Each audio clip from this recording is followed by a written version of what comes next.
Hail and well met, fellow adventurers. Welcome back. Happy Saturday. Hope you're all doing well. Tonight, we're going to be playing some more Esoteric Ebb.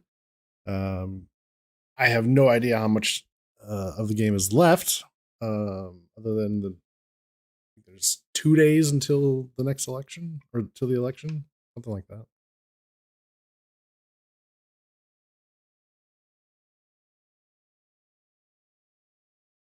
Let's see. We finished solving the Sphinx's riddle. And we got to draw some cards from the deck of many things, which was pretty crazy. I'm trying to remember where we left off. Oh, we met the haggling. Borrowed a wand from them. I think we have to. Oh yeah, we have to go into the pillar. I think that is the next big thing. I think I'll go ahead and take a short rest to get rid of the. Let's do this. Let's How long does? Do I not have bless?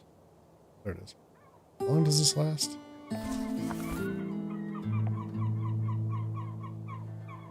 Oh, it only lasts up to an hour. It takes a short rest is an hour, so. Okay. Short rest.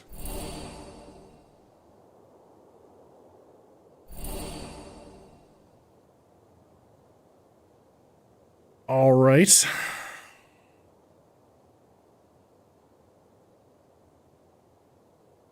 Okay, let's go ahead and put bless on and see what happens. I don't think there was anything I needed to purchase. Mm-hmm.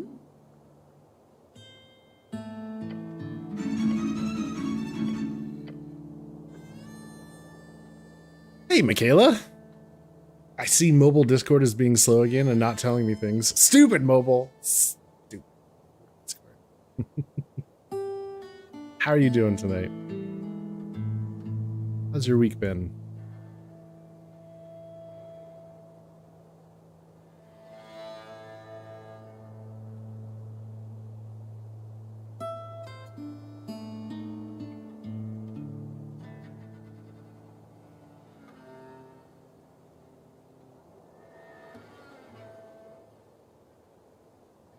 How much money do I have? I should probably go ahead and grab these incense. And 2 bone dust canisters.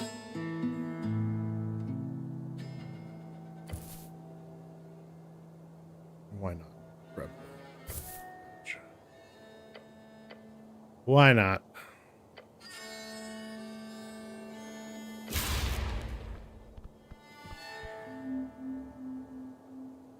Doing well. You got a pretty PS5 controller for Mother's Day and a gigantic card with an axolotl drawn on it. Oh, that's awesome. What kind of PS5 controller? What's has it got, like a cool design on it?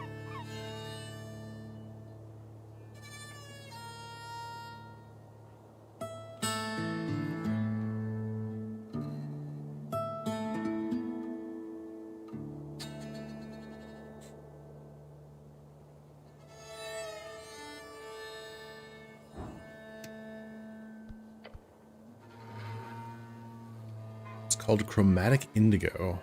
It's the color that fades from blue to purple and back in the light. Oh, cool. Yeah. I know exactly what you're talking about. I can picture that. Okay. Awesome.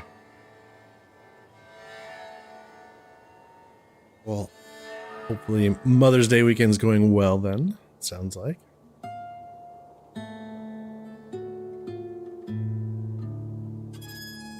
The pillar of Jor towers before you. He is speaking to you. Hey, Rory. Illegal early stream, but what makes it illegal? That's what I want. Is there an actual law?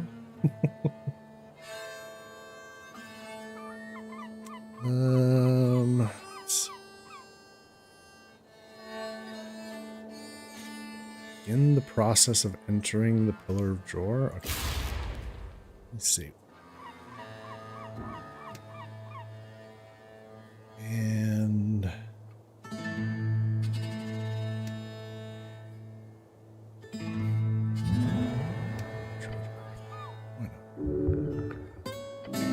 okay.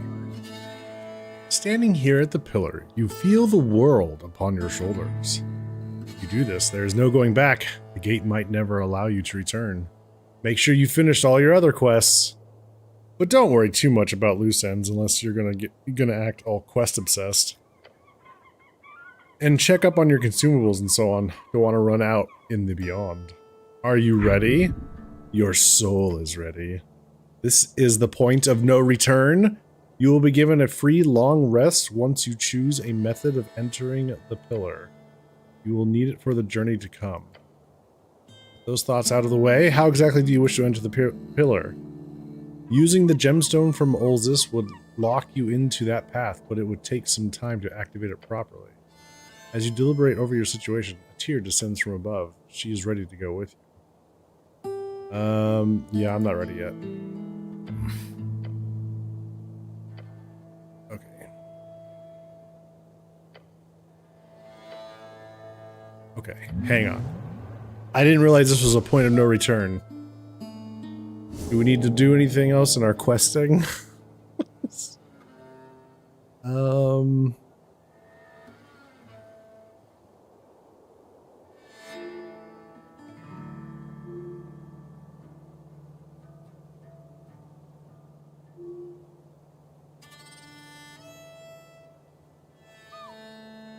Get a date. Okay. Resistance.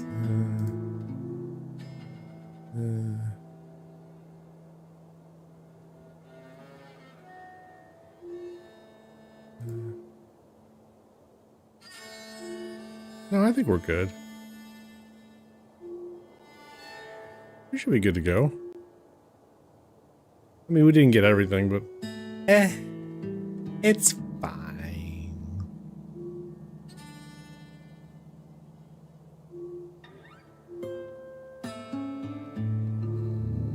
Yeah, let's do this.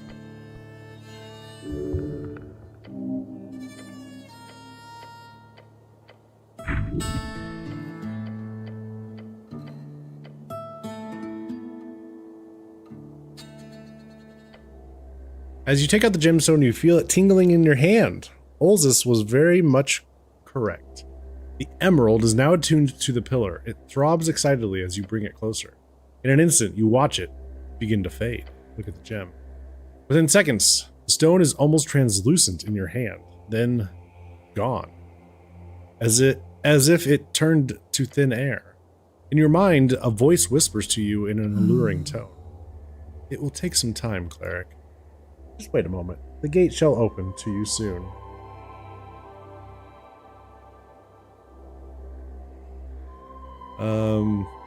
You're in my head? Oh my god, you're in my head? This is a pre-recorded message. I cannot respond to you. I placed it within the attunement strings. Nifty, right? Anyway, this should be enough. I think it's limited to 50 words, which is... The voice goes silent. Practical magic. The goblin laughs. Was that 50 words? It was. You have time. Use it to rest. Last chance still. You sure you want to... You sure you want to come with? He says nothing for a while. The goblin just looks up at the pillar. Yeah, I don't know. It might be crazy, but from everything I've seen so far, if I just leave this be, if we don't pursue this guy, something terrible will happen. I can't be alone in thinking that. I'm glad you're with me, Snell. Yeah, same. Your sincerity is giving him an awkward amount of emotions. We can do this. I'm ready. Okay, you're still into the whole helping mortals thing that's here? I am assisting your investigation in all non-city environments, yes. This includes the Far Realm and its many spatial formations. You ever been there before? No, cleric. I was born upon this plane. The generation before me did not. It shall be interesting to view a realm beyond, if also intimidating. So you're not worried? You get no answer for a few seconds. Yes, cleric. There are many unaccounted questions about this type of journey. However, it shall be done. There is no doubt in my mind. Right. Yes. Thanks for coming along. She nods. Okay. How about you, Meek? Are you ready to head into the beyond? Sorry, where? The beyond. Meek has clearly not been paying attention to current events. Is this danger for Meek? Potentially. That is scary, but okay. Meek will guide cleric past any trap. There is a trap in beyond, right? Potentially. Yeah, great. Meek will help. Gods, I need to sit down. Do not worry, Snell. There are surely no folk-made traps in that place. Only beasts of the Far Realm. Great, thanks. I'd like to unsubscribe from Far Realm Facts now, please. I am not a subscription service, Snell. The goblin hunches down and closes his eyes, taking deep breaths. Alright. Close your eyes. Feel the pillar rising up above the clouds beneath the earth, piercing the veil of something beyond. You are ready. Snell takes a deep breath.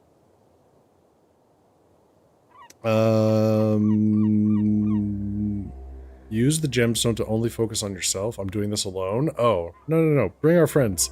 Use the gemstone. Holding out the emerald, it does not appear magical. It does not glow, nor show any type of esoteric tingle until you bring it closer to the surface of the pillar. Touch the pillar. Oh.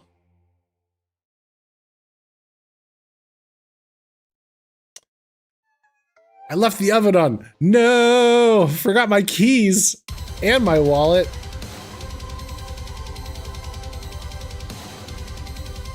Whoa. You soar, the air careening, deafening and silent, profound and debauch. It does not stop. Attempt to move in the direction of out. Try to scream, but a force too loud. Do anything, and you join in further. Treble, drilling, catching, burning. Try to think about your party. A scarf grips you. An angel is close. A goblin clings to life. You are on a path, carefully closing, quickly cutting, violently pressing. There is a calming pressure rising. Your earthly organs compromising. Ugh. Each orb and lobe so gently breathing. Your mind is dying and interconnected, disbelieving. See it just beyond. Just like a bell begun to ring. Oh no, oh no. This path of yours is just a string. Until one. Ah! Keys of water probably in my pants. I knew I forgot to put pants on. Damn it.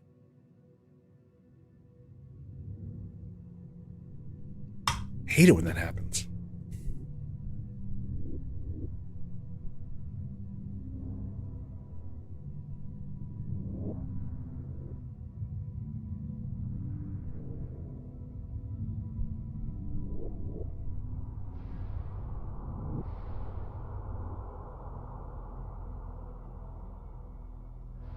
Okay. Endless. Look around. There's nothing. Look below. Water? No. It is an esoteric substance. Phlogiston? Look at yourself. You are whole, but shaken. What did Master do? This is... Your scarf crawls back into itself and does not say more. You must begin. Seek what you are meant to find. Where am I? Jor's Crossroad?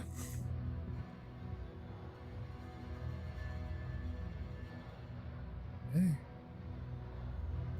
Snell?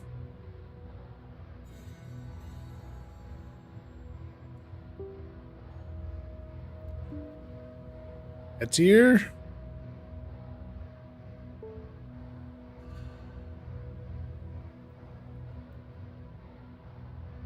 Oh no. No, no, no. This isn't good. You did not think this through at all. Huh?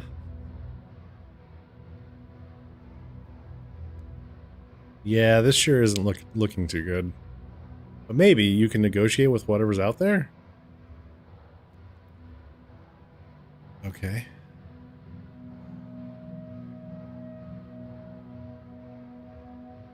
Fear. Deep. Unnerving. Your stomach churns with primal dread. Found something.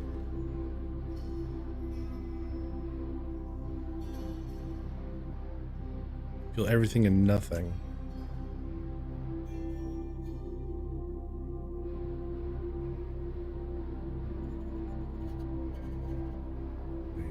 Calculate, process, find the pattern. You know the beyond defies all logic. It's pure esoteric. You alone can conquer it.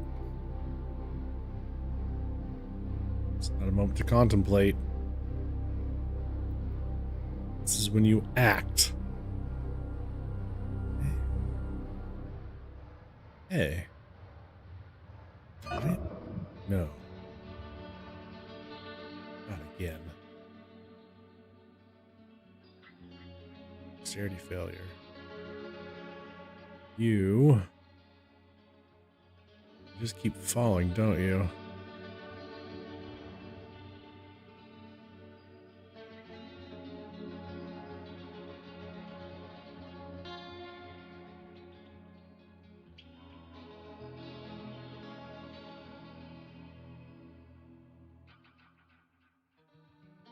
Oh. That's a lot of stars.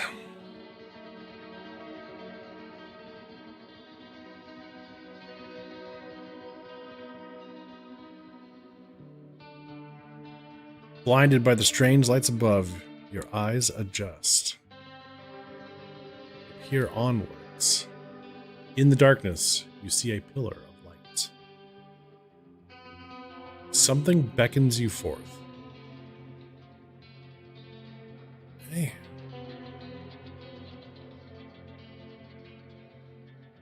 So, can I count on you to keep me in line? Hey, Yohei. Just showed up for the existential crisis. Indeed.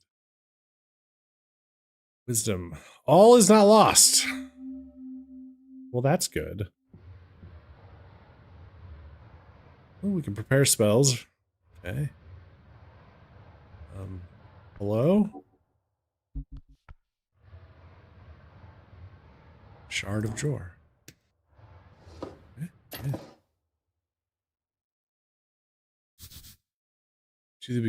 To the beginning. Is this all just a memory? All right. Well, let's see what's going on.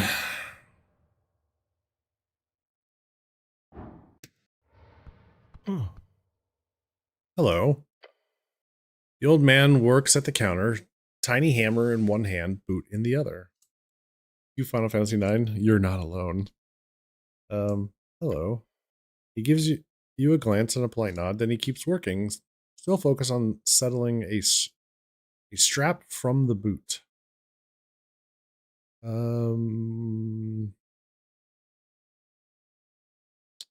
What are you doing here? Work, mainly. He's at peace. Is it fun? Honestly, yes, I enjoy it quite a bit. As long as there are feet on the ground, there are shoes for tending. Cobbler. Cobbler. That's what my father always said. Why is he talking about his dad? Did he also work with boots? He did. Most boys took after their fathers in the village, in one way or another. He grabs a tang to rip some leather off the sole. I think the best thing I can tell you is another saying of my dear old father: we're nothing but the worst parts of our parents, with a splash of random ego. With a smirk, the old man then leans in and says, he read too many books. I'm waiting for the joke about this guy being a mender of souls. Yeah, so you're shoe repair. The old man lets out a short laugh. Let me ask you something. Do you believe yourself to be naturally funny, or is there effort involved? Pure talent, nothing else. He nods and chuckles to himself. I'm a shoe repair, yes, a cobbler. What are you working on? A Legionnaire boot, not the enchanted kind. That wouldn't fall apart this easily. It needs a sole replacement, new studs, and hobnails. You know much about boots? No. Nothing at all? I wear them. He looks down at your feet. Uthgard standards. Of course, what else? He points his hammer to you and says, you know those, they wanted to send you out in nailbacks originally? Nailbacks, could you imagine? Blisters, blisters, blisters. A boot enjoyer, this one. Such a shoe enthusiast. The old man shakes his head and clicks his tongue. Thank Till for softstriders. Interesting, the old man speaks of an old god. Yes, from before the journey west. When our people's homeland in old Dimenor was destroyed by the Arcanists, we left the old gods behind. Only a Viking would invoke them. Where do you come from? Not from money nor greatness of any kind. If I had to extract some source, one point of origin for myself, that would be just a small, unfortunate village on the coast. He grabs some fresh nails from a bucket under the workbench. I was born to do this, he says, and hammers one of them into the bottom of the boot. Good, fair, decent service. All right, well, who are you? Nut, son of Toke. That is my name. A good name. He keeps working on the boots. It is time to inquire. Why are you in the Beyond, Nut? Oh, I died. I've been here for years. You're dead? Everything here is not so material. You included, if you stay too long. He holds up the boot, looking at its bottom with one eye closed. It's a tunnel. A right going way heading straight outside. I've been left behind for a bit longer, though. Just a bit longer. You're stuck here? I like to see it as an unpaid vacation. The old man places down his boot and hammer, gently as if placing his own child upon the workbench. Dragon. Cleric. He is not evil, nor are his hands clean. I cannot speak with him myself, sadly, so I ask of you, please, please, handle it with heart and grace. He is here. The one you're looking for. Handle what? The one you are looking for. Go to him before it is too late. The old man points to his left. His furrowed brow speaks of decades of heavy, heavy responsibility. You know you cannot ask this man more, for he cannot tell you. Go. Go and face the one you have been searching for all this time. Ignore this ghost. You've got work to do. Thank you. Okay. Weird. Oh, fishing. Sorry. Got to turn it on. Ooh, one moment.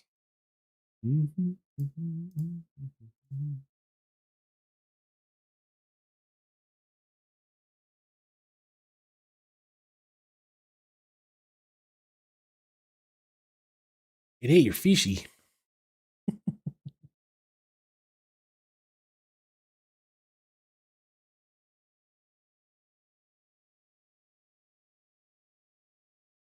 Okay. Should be good to go now.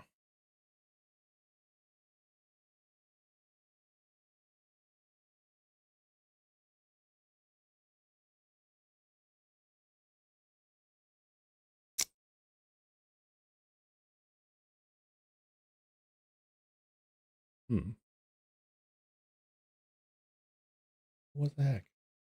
It's on.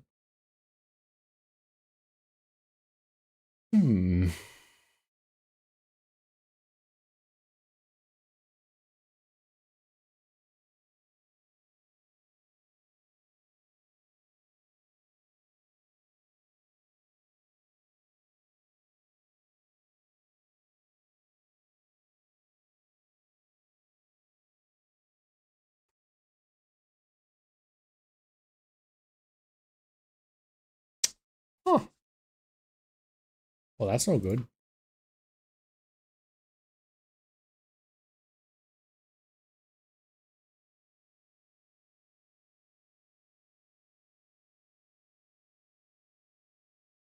Huh. Yeah.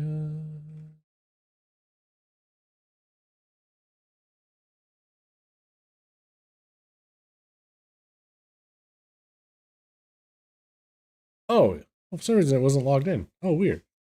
I've been logged out.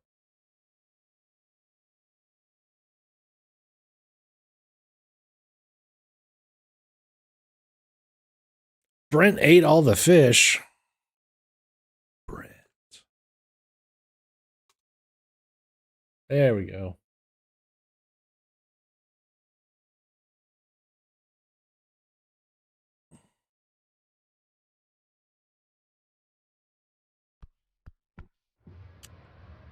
Okay.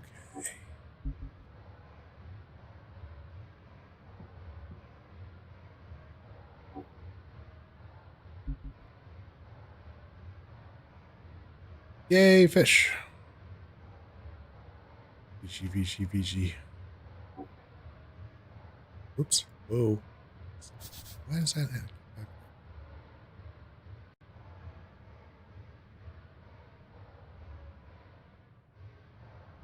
Okay. What the hell?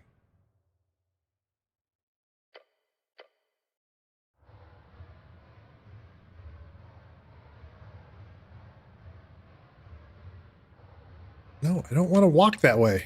God damn it. Why is it doing this? Jesus. What the hell's going with the keyboard? Alright, it's working again.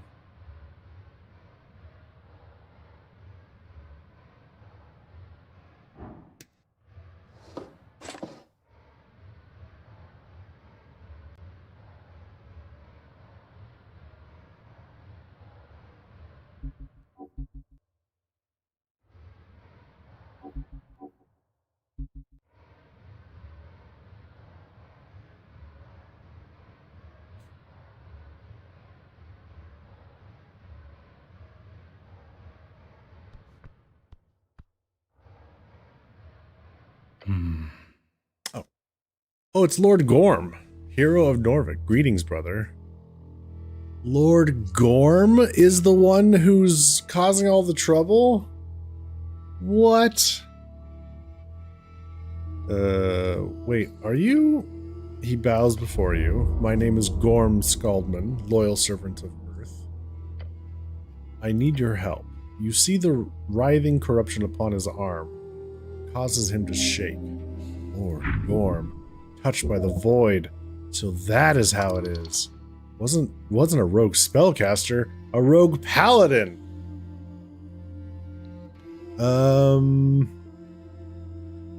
You need my help?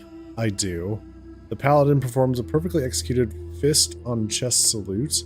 As he does, you notice the longsword sheathed at his hip. The Flame Tongue, one of the great swords of Norvik, passed from paladin to paladin. The state has fallen, brother, he says, and lets out a cackling cough. In my grief and anger, I have made some egregious choices. Okay.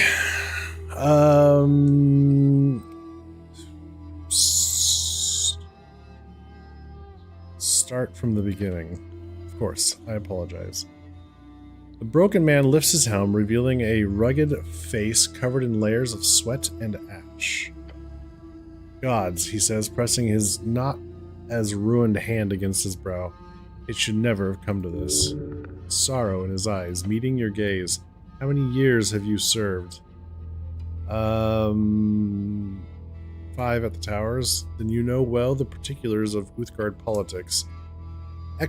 Exam was struck by a feeble mind spell over 3 years ago. What? He is hidden away in his palace manor for all this time. The Lord Patriarch? Yes. The city is now a headless chicken run by our cabal of magistrates. On a cursed evening 3 years ago, the leader of Norvik was as good as assassinated. They decided to keep it a secret. Their reasoning was simple. It was for the security of the city. Without Earth, We have no protocol on the transfer of power. None revealed to the public, at least.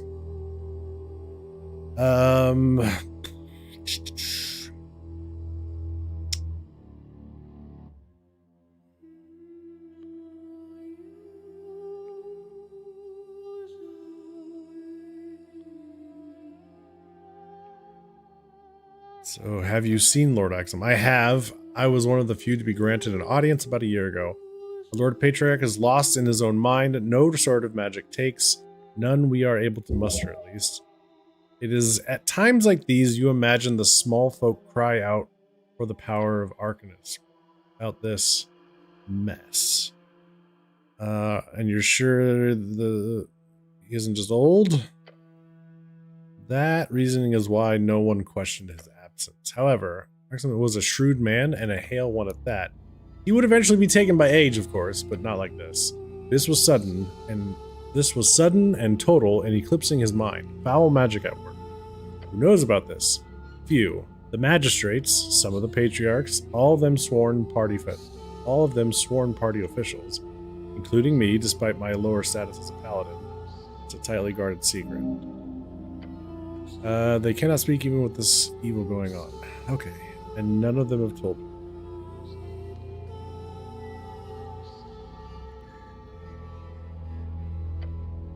They cannot, or can I? Why did they keep it a secret? They said it was considered dangerous for him to falter after serving for so long. Better to hold up a puppet until the election. Or that is what they decided. I was not in that particular smooth. Who cast the feeble mind? Enemies of the state. They broke into his manor at night, then they got away. The magistrates pointed to cultists. I went looking. I was unable to find any proof of such activities. Why are you telling me this? Why are you here, brother? I believe those two questions have the same answer. Interesting.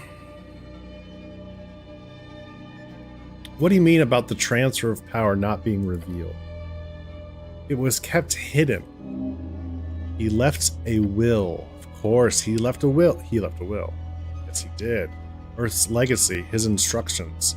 The magistrates and the Lord Patriarch were provided with guidelines for the eventual death of Axum. How did you see these guidelines? I found them in Axum's chamber when I was allowed to visit him. It was as if the old man was guiding me to them, even in his feeble state, or someone else was. Alright, tell me now. He grabs his corrupted arm to stop the twitching. Then he speaks in a regal tone. Upon the death, or at the behest of his lordship Axum, a provincial government will be declared. He closes his eyes, reciting the words as if they were scratched on the back of his eyelids. This government shall have 2 years to oversee an electoral process, at the end of which a permanent government chosen by the people shall be enacted. This provisional government shall be headed by 2 individuals with shared power and responsibility to provide full suffrage to all citizens of Norvik. First individual shall be elected by all active clerical patriarchs within 7 days. Second individual shall be elected by all active guild union leaders within 7 days. He opens his eyes. 1 cleric, 1 Asgulist. Asgulist and a cleric? Earth's legacy. If either of the provisional electoral processes fail, the individual will be chosen via random lottery at the end of those 7 days. Random lottery? Is this a jest? He coughs. The instructions included more details, of course, but this is what Earth wanted from us, brother. This is what Axum wanted. He was going to step down, retire, to enact this final will of our glorious God. Oh no. So that is why they feeble-minded him. They could not let Earth's will pass. They could not let go of power. Wow.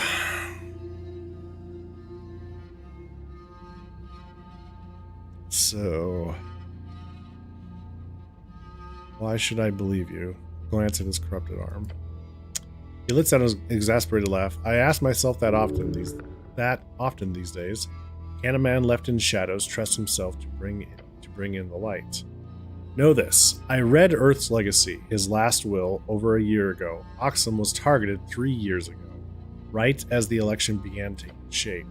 Think about it. If a cleric and an Asgulus were to be put in charge of the entire electoral process, who would lose? Who would possibly want to avoid such a scenario? The Freestriders? The Freestriders. And the power behind their Rhodesian coffers gives you a very tired look. I have worked tirelessly to find the truth in this. I used my privileged access to archives, party meetings, documents spanning all districts. The ability to investigate all magistrates without alerting anyone to my intent. Turns out the answer was not so hidden. What did you find? All magistrates have deals with the Ascani Reed's trading company. Ascani, sorry. In total, approximately 85.5 million crowns in the form of public work investments, guild expansions, targeted tariffs, consultancy fees, the illegal sales of Norvikian property, exclusive land, licensing bids, key positions within the district bureaucracies, and sometimes even just gifts. The butchering of our beloved city. This is horrifying.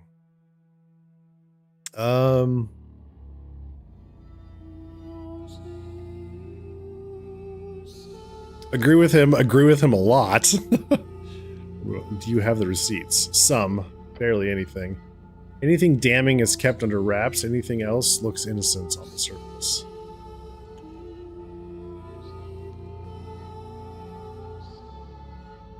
This is horrifying. Yes, it is, brother. Eyes flicked to his arm, his face contorting in a painful wince.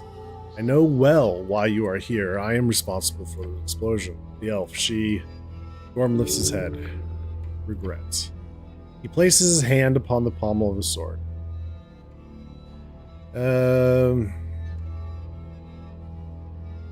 You killed her.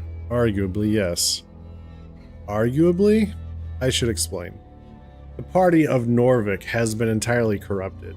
By crowns and foreign interests, he scoffs to himself. Our city, sliced up, auctioned off. Okay.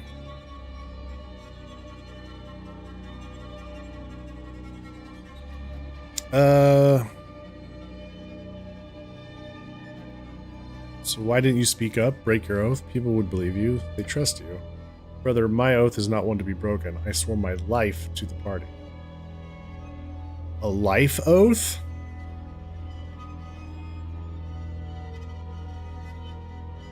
I mean, I know why he would do that. He believed in the party at the time.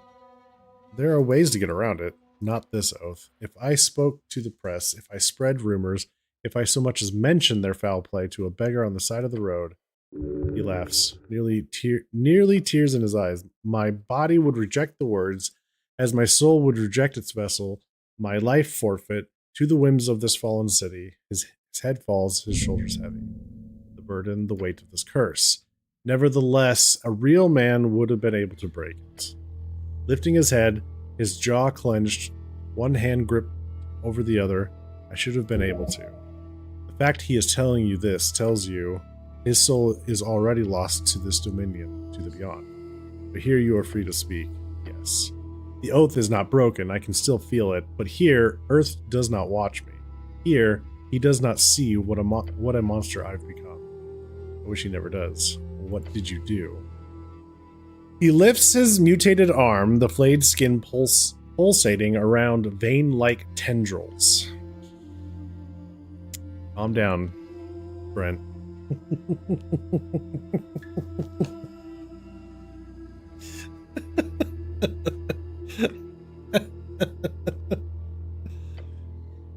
I sought out the aberration. We all knew he was there. Everglad was never considered a threat down in his flooded temple, nor were his warlocks. I did not imagine he would so easily give me everything I needed. Okay. What did he give you? Power. Terrible, terrible power. He clenches his mutated fist. A god never dies, brother. They simply fade from our world. That much was clear when I watched him go. That means with enough power, with the correct esoteric ritual, I can return him to material reality. He takes a decisive step forward. I can bring back our god. A divine resurrection. The nature and rules of walking gods are not strictly defined in any academic circles. Be wary of anything this corrupted paladin tells you.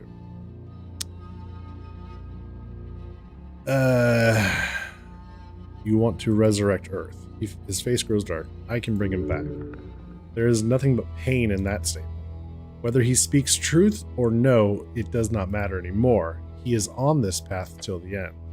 1,400 pounds of silver, branches from 5 trees, grown on the soil of his birth, diamonds carrying a worth of 100,000 crowns as per last material break. And the paladin bites down. It's all ready. I have it all. An overwhelming value, even for a high-tier resurrection. For a god, this could very well be a reasonable material cost. What was that 4th thing? Yeah, and...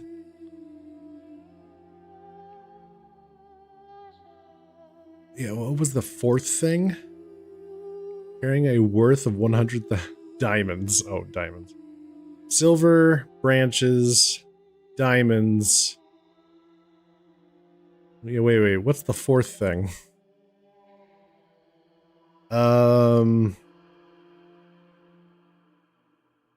What makes you certain it would work? A vision, brother. I know this is far-fetched, but here in this beyond, there are no limits to spellcasting. The rules are different, wilder. There is an esoteric freedom. I have seen into the depths of this place. In all this time I've spent here, I know I asked much of you, brother. I asked for your faith in this spell and in me, but I swear Earth is here, somewhere, close. I can feel him watching me, giving me these visions. But you said he can't see you at this point. Wait. Earlier you just said that Earth can't see you here, and you don't want him to see what you've become. And yet now you're saying he does watch you, and he's giving you the visions?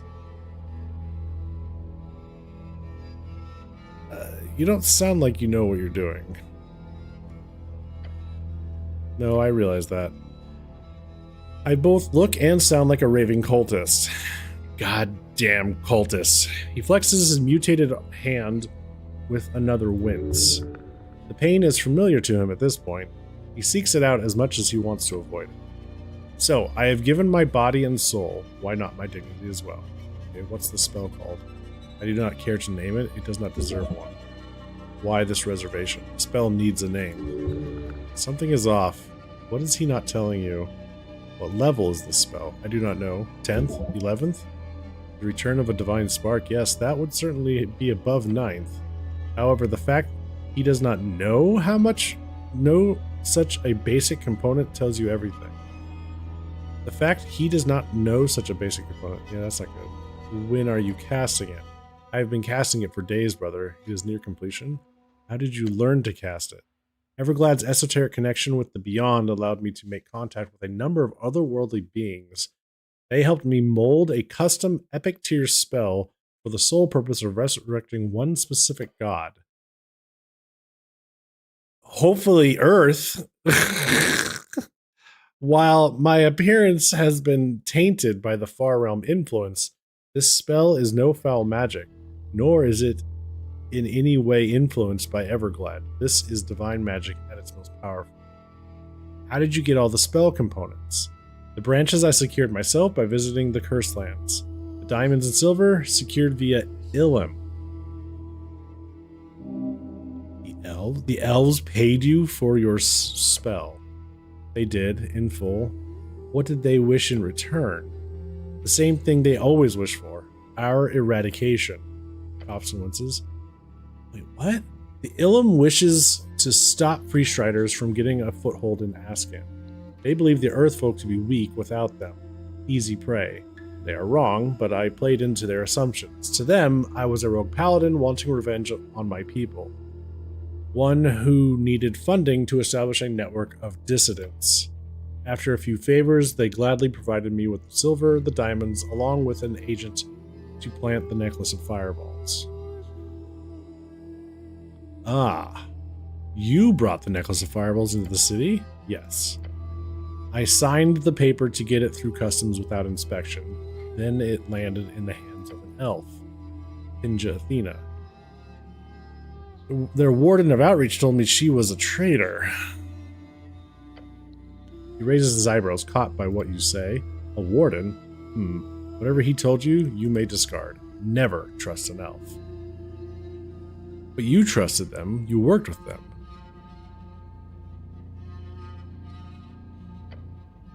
Trust an elf to do exactly what the elf needs, nothing more. He looks off into the void.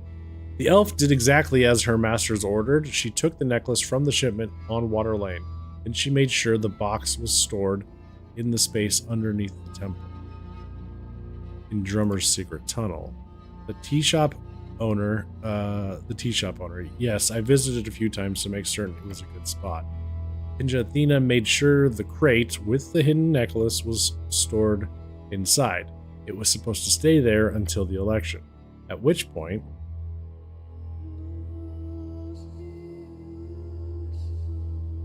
let him speak.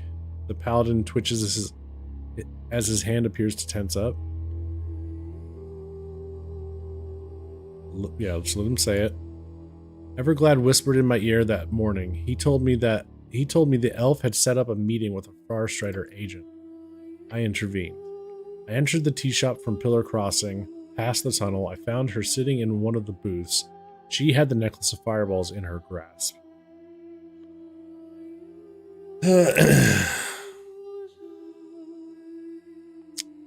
Okay. The elf was planning on selling it to make an escape for herself. I don't blame her, but I could not let her take it. The possibility did not cross my mind. I cast Charm Person on her, though I had forgotten how the elves ignore such effects. All paladins are the same. They never think before they act. She reacted violently, threatened to blow us both up. In the last, her mind raced of possibilities of escape, of solutions. She found none. Again, I do not blame her for this. Before I had a chance to, before I figured out what to say, I saw it in her eyes. His gaze, no longer focused on the void behind you, now pierces your eyes behind the helm. She had barely made up her mind. Fascism chose the path, I chose the end. Words leaving scorched, reanimated lips. They whisper, they beckon, they scream. I cast Misty Step, reaching the edge of the room before it hit the ground. She was incinerated instantaneously. Me, I made it out with seared flesh. His eyes, he closes his eyes. She did not suffer for what little it's worth. She suffered. She suffered every indignity a person can at the behest of this man. Blue flames, a heat and blast so wild, consciousness is drained from the shock itself. She did not feel the fire, but she felt everything before.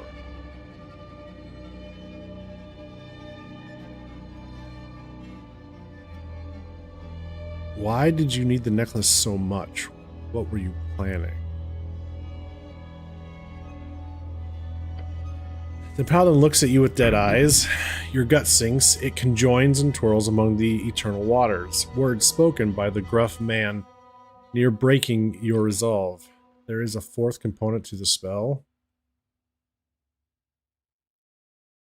Oh boy. Stare at him. One final sacrifice? Of course. Cost of a god's spark. What is the final component, Lord Gorm? He does not meet your gaze as he says, the true souls of 27 of his believers. What? What? One soul for each year since his fading was forcibly taken into the beyond. Oh dear gods. They will be channeled here to this exact corridor upon death, at which point the spell will be cast and Earth will return to the rest of his people. He closes his eyes and mutters a few words to himself, a prayer. Disgusting. What? Thus I am forsaken. A worthy sacrifice for such a mighty spell.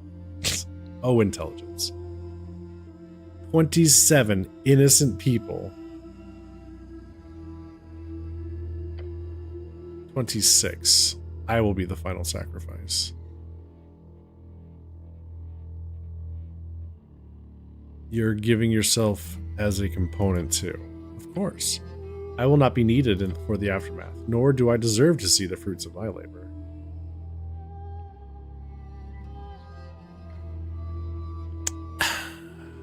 I don't want to provoke him.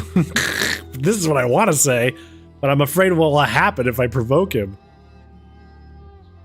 I'm trying to get as much information before anything happens. That's... I need your help, brother. Without the necklace of fireballs, it will be a grim task to collect these souls. He holds out a clenched fist, mutated flesh in a grotesque ball. Will you assist me in resurrecting our god? This is not something you have ever considered. The deaths of innocents in exchange for the return of your savior? Interesting as seeing an epic tears spell in action would be, do not follow this madman. You have cast so many spells from a position of naive intrigue, where the forces break your very flesh apart with nothing to show for it. A spell of this value and power? How do you imagine it would end? Exactly as its caster intended? Do not follow this fool into his demise. You are watching a tragedy unfold beneath these stars. This poor man has been driven to the brink of the abyss. He is staring into it. A chronic lack of agency, a zealot on the edge of desperation. These whispers he hears, they cannot be his voice. They are anything but. Please speak to this man. Make him remember the path taught by Earth, your good God. Take a deep breath. Take your time. You have prayed to Earth all your life. Your esoteric might, the one thing in life you've ever been good at, is all due to his channeled power. When you feel that might, when Earth speaks to you through this magic, what does he say?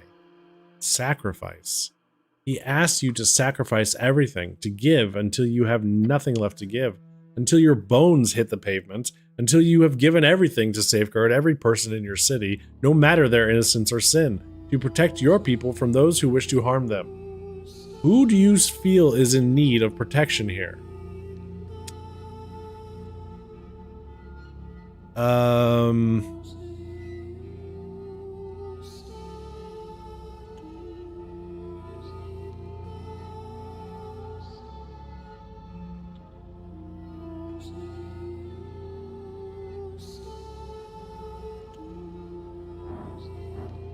Try to understand him.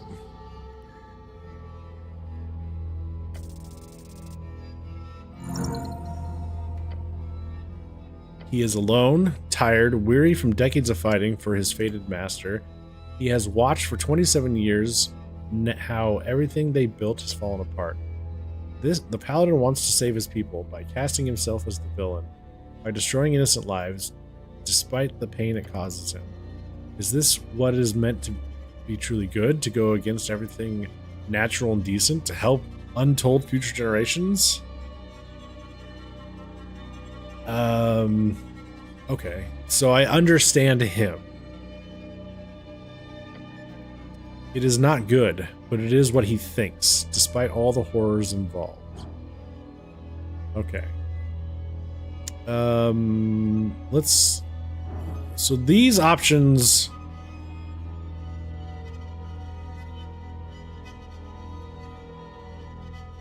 So we could either arrest him or join him, or we could try to convince him other things. Okay.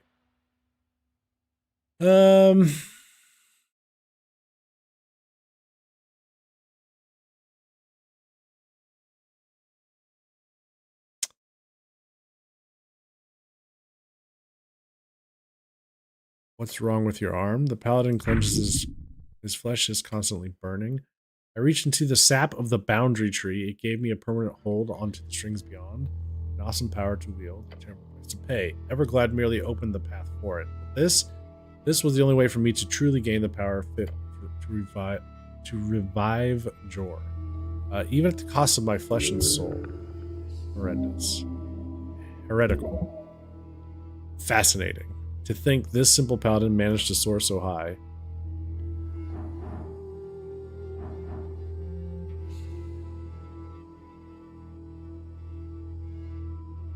His descent will be a great case study.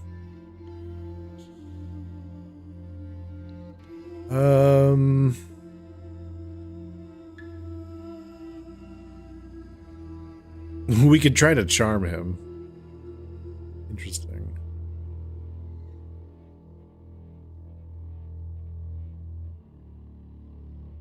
I have a scroll of wish. That could be used to treat Lord Askham.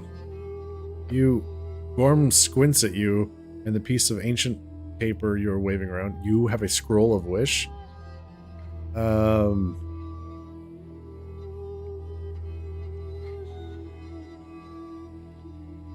I don't want to give it to him. Just hold it up in silence. He looks at it, then looks away. The Lord Patriarch has been gone far too long. And wish is quite possibly a madder idea than my own. However, you can see him working it over in his dark mind. Logic is beyond this oath.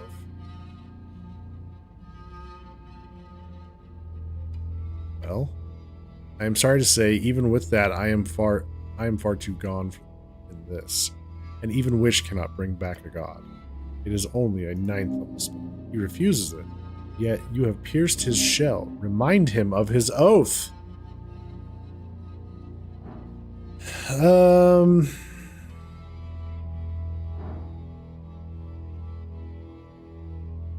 Argue for another path or convince him to stand by his oath to earth with religious fervor.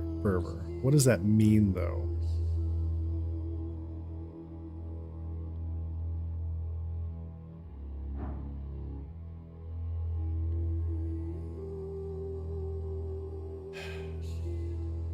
Yeah. The things that we're showing him and telling him, they bring the DCs down. But what I don't understand in this choice by this wording, convince him to stand by his oath to earth with religious fervor, as in, does that just convince him to go do the thing that he wants to do? Like, does that backfire on us?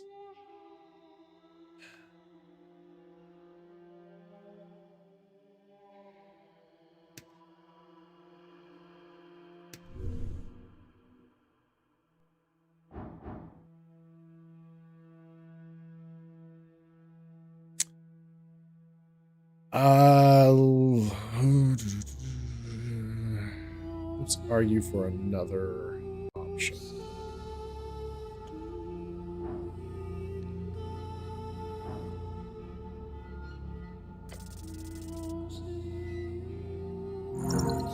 Jesus.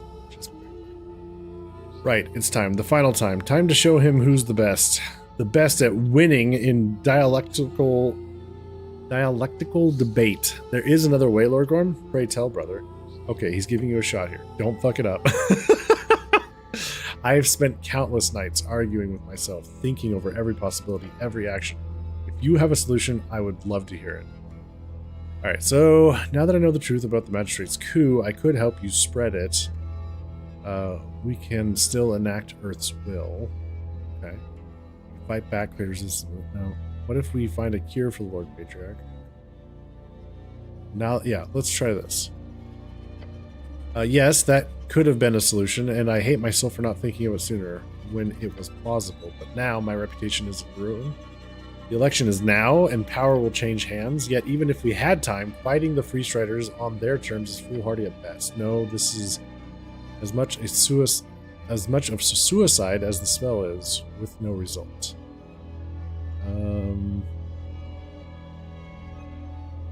What if we find a cure for the Lord? A cure to feeble mind. If you did that, you could be our new God King. Sadly, it will not happen. Not while this ebb is in place. Not while this ebb is in place. Yes. Oh, the ebb. Ask people nicely. Create a resistance movement. Oh, okay. Okay, none of this is working. Clearly move on. True. Welp. What do you mean, whelp? Welp? As in, what can you do? There's always one thing you can do. Oh, what's that? The paladin watches you, silence sweeping over the eternal pools around you. Tell him. Nah, it won't work. Try to empathize. You're not alone, Lord Gorm. His eyes widen slightly. His heart clenches. His attention is yours. There are thousands of us devoted to Earth, believers that would do anything for him. The paladin nods along with your words, but Earth is not a man. He is an ideal, a dream to strive towards. He freezes. I'm not so sure I agree. Perhaps not to you, but if we lose you, Lord Gorm, then we lose the last man at the top who fights for us. I am not what you think I am, brother. I do not have the power to sway the forces of the world. He lowers his head in defeat. You must push. He acts like he is already defeated, already in the ground. He must fight! Yeah, push. That should work.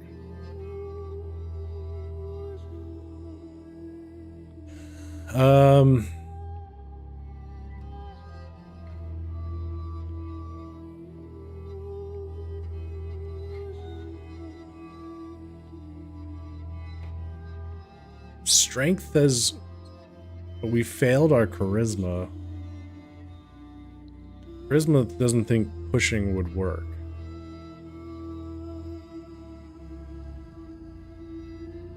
Urge him.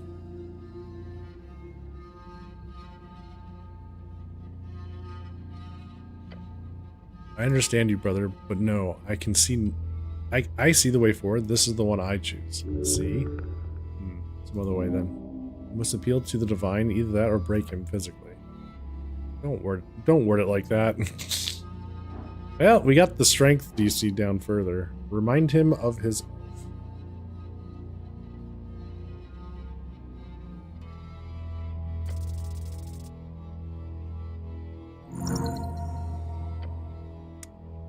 Paladin is not broken. He knows exactly what his god is. There is the horrid truth, one deeply ingrained into the body and the skin and the muscle tissue of this broken man before you. This is a man who is throwing away everything, including the love of his god, for the purpose of reaching a better world. You can see it in his eyes. It is written in his flesh. This grandest thing a good man can truly sacrifice would be everything that makes him good.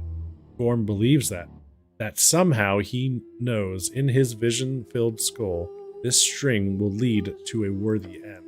But he does not know anything. He has faith that Earth will set his wrongs right. Exactly. Lord Gorm, brother. What this paladin does not understand, however, is the most awful truth of all. I hope I have made it clear. Our God never wanted us to pick up after him. But his sacrifices, with him gone, someone else has to keep giving. I am not only willing, I am ready to... You fool! The paladin glares at you with wide eyes and open mouth. Flabbergasted. You dare to place your burden upon his shoulders? Anger flashes upon his rugged and quite hairy face. You are no monster, you're a child! A child running to his tired father when the going gets tough. A father who gave him everything. Gorm knows this. The intense rage now building in his chest is proof of enough. He grips his twitching arm. Anger comes only from a sense of injustice. When faced with unwanted truth, a man's ego will bring him to fury. It is only in facing that ego, in breaking it, that your Lord Gorm will be redeemed. Yes, your city is falling. A corrupt cabal of magistrates bringing everything to ruin. I see that. You have dealt with it alone for decades, shackled to your duty. They threw away his legacy. Words spoken through tremendous temper, teeth clamped down, voice low. The insidious force of reeds, they cannot be stopped. They cannot be... I never saw him, you did. So tell me, did Earth ever tell you to always rely on him? The paladin lifts his chin and glares at you. Did he ever ask for your faith, your utmost faith in his ability to set things right in the end? He opens his mouth to speak, yet nothing comes out. Push him.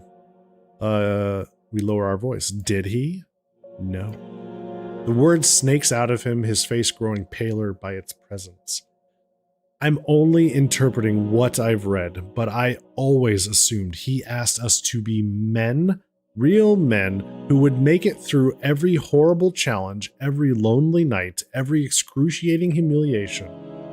The paladin cannot form words. He is left standing on the brink in silence. I don't believe Earth taught us to kill ourselves so he could put the world right. I don't believe that for a second. He shuts his mouth. He does not look at you. What did he teach us, Lord Gorm? Sacrifice. He taught us to give everything to set the world right as we could. Is that not what I'm doing, brother? You are sacrificing your goodness for what? For an even I got it wrong. For an even heavier burden to be placed upon him, even if everything in your spell goes off. With every esoteric mishap ignored and his divine spark returned to the coast, Earth would be saddled with everything you leave behind. I just realized, I don't know if I ever turned off the...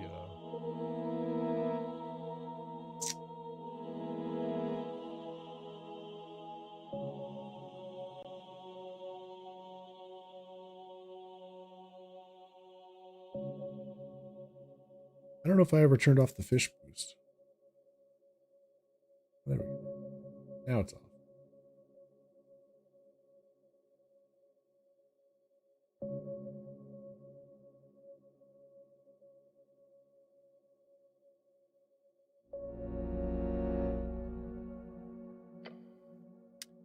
That is not... He would alone, Lord Gorm. He would be alone against this terrible fate. The paladin stares at the reflected stars beneath his cape. Alone.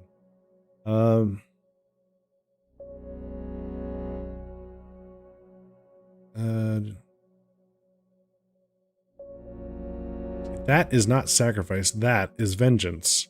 Vengeance? Well, for example, So, I feel... Grace, you, have any sisters? Thousands. Ah, give me a moment to be delirious with joy. Well, for example, I feel very angry at my dad all the time for going outside to face that troll, for leaving me and Mom alone. His eyes fasten upon yours. If I met him here, I would want to place every problem in my life at his feet, yell at him to fix it, because why couldn't he? He is my father. He should be able to. I look around, tears in your eyes, but I can't, and he can't either. And just as the son need not dig the trench of the father, the son also needs to step the fuck up sometimes. Lord Gorm takes a crackling breath. His mind is racing. His pain is growing, but he listens. Wait for him to find the words. I am bound by duty above all. He covers his face with trembling hands. The last flash you see is of tears upon his dirty cheeks. I have never known a life beyond this helm. My lord often spoke of probability. He saw them through his divine visions, yet he could never tell me of my chances in this life. He could never tell with me, but he often asked me about my thoughts on risks, on how much I was willing to gamble, to sacrifice in order to protect those who needed it most. He always told me I was reckless because I would always go for anything over a 50-50.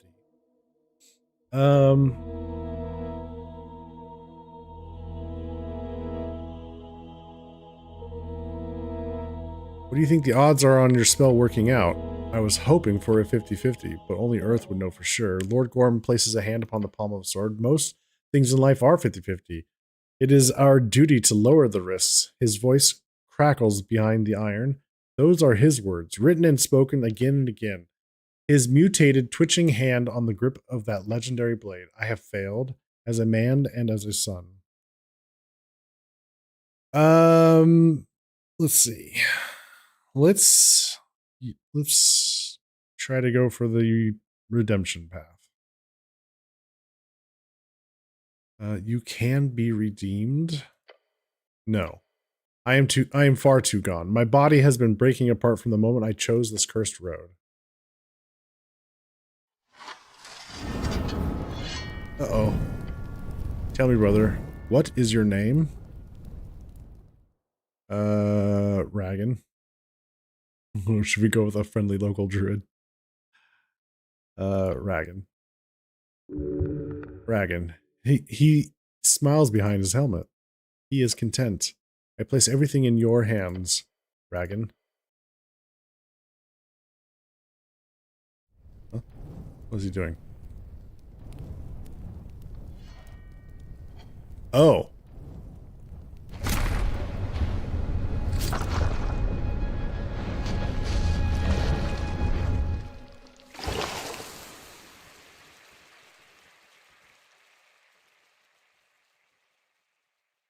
Oh. Well, that's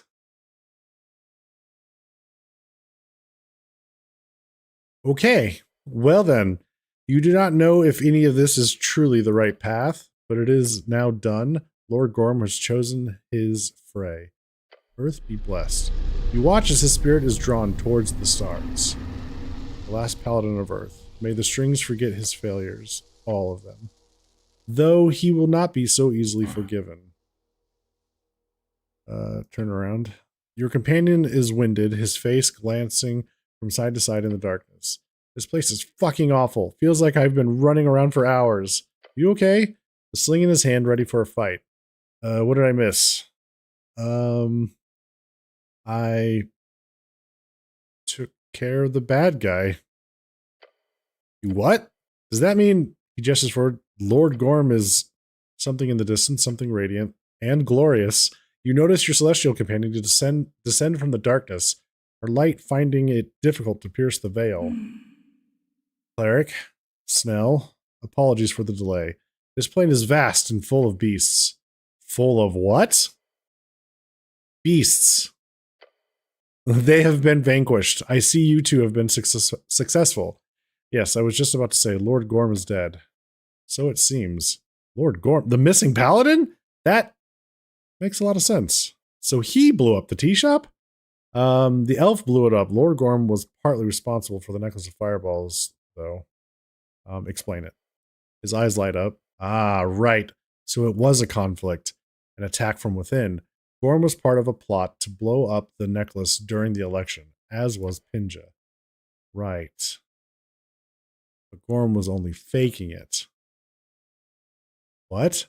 Gorm was pretending to hate the city so the Ilum elves would fund his dark ritual, which would bring back Earth from the dead. But he also needed to kill 27 Earthfolk to finish the spell, which is why he needed the necklace of fireballs. But since Pinja blew it up, he was now planning on going out there and killing people by himself. Ah, I see. What? A ritual to bring back Earth? The angel repeats your words as if she is grasping their meaning. He invited me to join him. We talked, and the angel glares at you with many eyes. The goblin stares at you with two. He invited you? I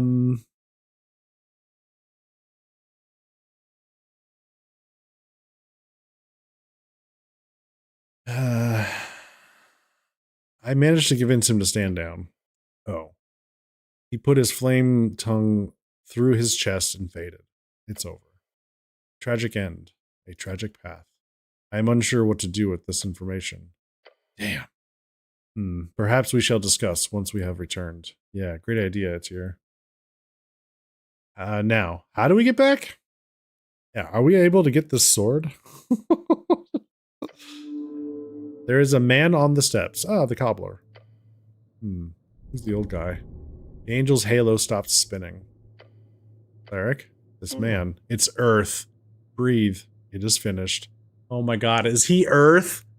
Oh no. He's Earth, isn't he? You have chosen well. The old man puts his hands behind his back. Before you go, I wish to have a few words with you, but no hurry. Time is still now.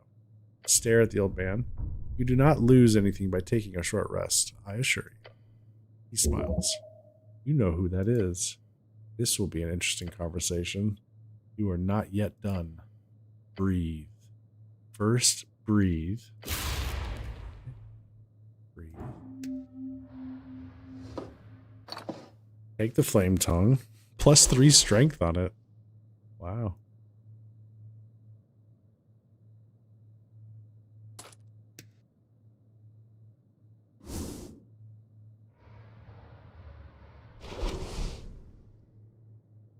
All right. I guess.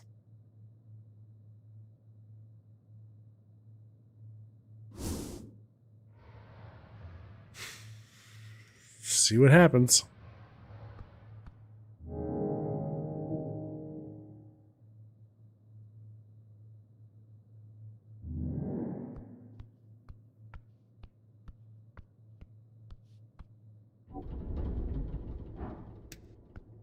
Oh. The timid man greets you with a lowered head. Hello. Hey. He meets your gaze. This road has been terrible. All due to my negligence.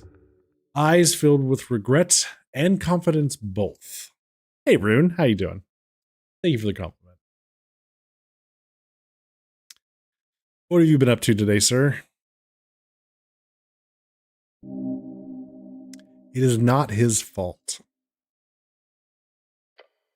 He did his best. Huh. Why is he talking like he's the one who are you really, nut? You know this guy? He wiped some dust off his apron. I ran into him before. He's a cobbler. Right, a cobbler. I'm sure there's lots of shoe emergencies out here. He shakes his head. I'm afraid there is no good way to put this, but I shall make it clear for you. I swear on it. Well, you better explain it quickly. Not sure any of us should stay in this spooky hellscape any longer than we have to. Gaming, some Champions Online, some Last Epic, and then some of that Desert Most Crimson. All right. Nice. Hopefully all went well. You are very correct, Snell, he says with a smile. This place is bad for a man.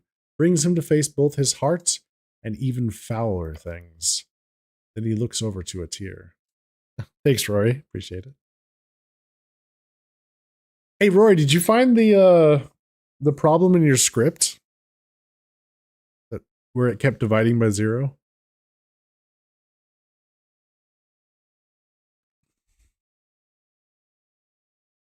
Went quite well. Currently knocking out all the sanctums one by one. Hey, nice. He looks over to a tear. You seem to handle it just as well as expected. She looks at him in silence. The goblin looks back and forth between them both. Okay, I'm getting freaked out now. Is this? It can't be. By the gods and all that is holy. My lord? I am Nut, son of Toke. That is all I am here now. I was born in Dejvik, amidst the early days of the First Coast War. Its chaos brought death upon my kinsmen. Due to fate or some other cause, I was granted audience with a higher power. An audience which left me with a channel of strings. Communion with an outer god. All I knew at the time was the inescapable risk of staying in those lands. Pushed to action by my brother Toll, together we rallied as many longships as we could. Our savior.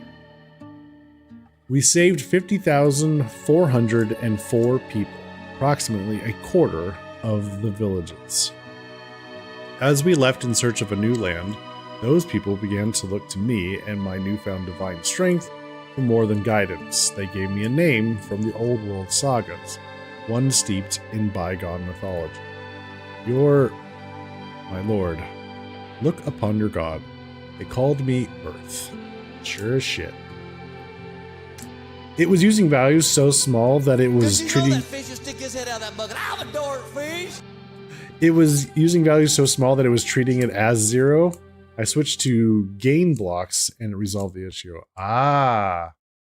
So as approaching zero, just just accepted it as zero kind of thing. Interesting. Am I sure I didn't turn it on? Well, pretty sure.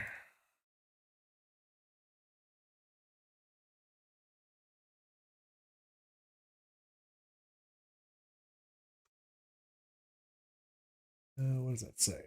Turned off rare fish boosting. So it is turned on. Wait, is it on? I'm confused. Turned off rare fish boosting. Turned on rare fish boosting. Why is that happening?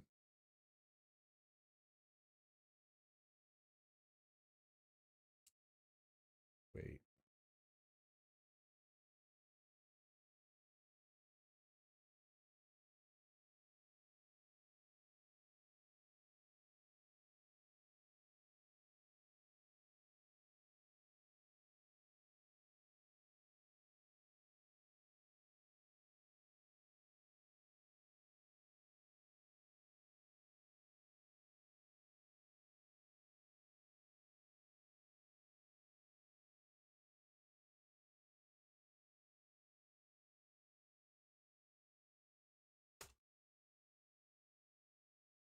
Turned off rare fish boosting.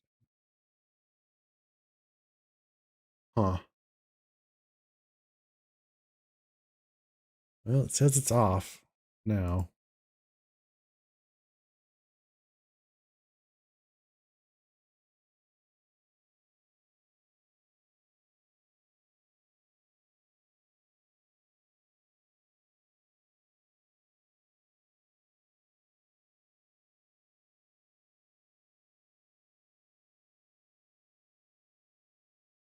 Okay.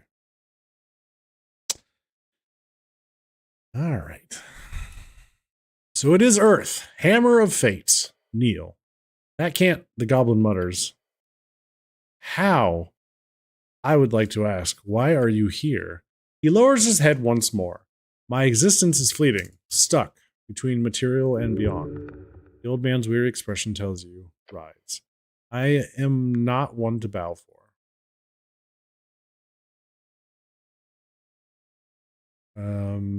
Get up. Are you truly him? Yes. You see, I died like any old man should, just a few decades later than usual. But here I linger on, guarding this gate. For whom? For what purpose? Who knows? The old man laughs. It's a bit silly, really. Toll would have loved to see it. This is insane. I don't disagree. That was my initial reaction to the first few years in this place. I assure you, I too have many questions. Your goblin companion clearly wants to ask something as well. He is waiting his turn. Ask what you wish. I know you have questions. Say what you wish. This is your one chance, one opportunity to ask this legendary figure anything you want. Make use of it. You have everything to ask and nothing at all. Well, since there's no rush. So tell me about Toll, your brother. Yes, the old fool. Earth speaks with a sad smile. Haven't seen him pass through here. He must have died years ago, amidst his epic final adventure. But who knows? Time moves differently inland. Maybe he still walks the endless wastes as we speak. Looking for Jor's key. That is not a term you are familiar with. Making Jor's what? I haven't heard of that before. Toll. Right, like Tollstad, Toll's Square. I heard he was a real adventurer. He was, Snell, he was. Your god looks out into the void. Toll always wanted to travel, to understand Jor, to sail and wander. He received his circumnavigation blessing not long after we founded Norvik. Yet he could never reach Jor's point. After a lifetime of adventure, he still wanted to know. That is why he set off. Toll's leaving, the national holiday. My brother figured the secret to Jor would be unlocked in the wastes. Once he crossed Really Cold Valley, which I later renamed Toll's Pass, my sending stopped reaching him. The last thing he told me is that final in that final message was, "Fear not, brother, I always find my way home. Thus I hold out hope." Can you see Norvac from here? Somewhat, yes. I have the ability to cast minor magic here, including a soft scrying. Soft scrying. He speaks like an arcanist. That essentially means he can peek on people and locations, but not for long, nor far from Norvac, presumably. Feels a bit tragic, of course, to be unable to interfere, yet able to watch, as you can imagine. Lean over to Snell, whisper, he's been watching us. Have you watched me? Your god squats down, placing his palm toward the tower of light before him. The closer to the pillar, the more I can see, like your adventure in the city below or your encounter with Gorgalash. You knew that troll. I did. I fought him, you know, all those years ago. Every time he would flee, regroup, try something new. A smart one, that Gorgalash. A tough leader.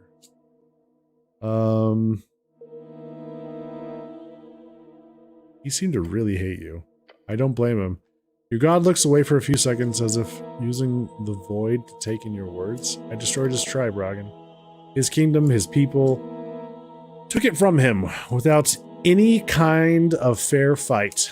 I struck for my own need, and I was well rewarded.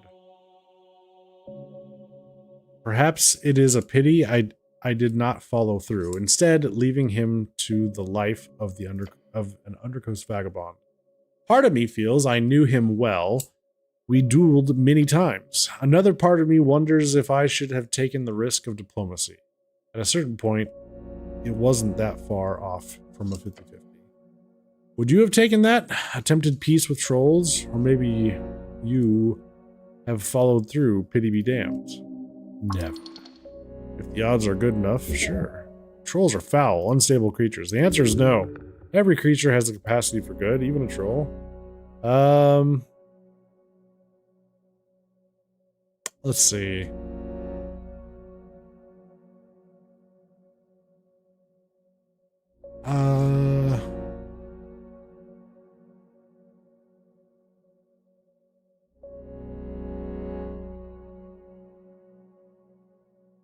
Let's see. Yeah, I would take a risk.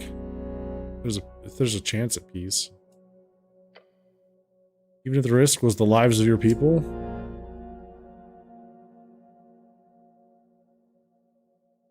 Oh. I would take that risk. Anything to avoid unnecessary... Well, but to avoid unnecessary death. Well... But then if we... No, Rory, he's saying... He's arguing... No, not arguing. He's putting forth the question of when Earth fought with the troll, he's lamenting that maybe he should have tried at diplomacy rather than just fighting them.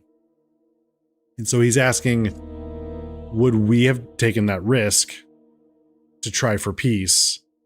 And now he's saying, even if that risk was the lives of your people.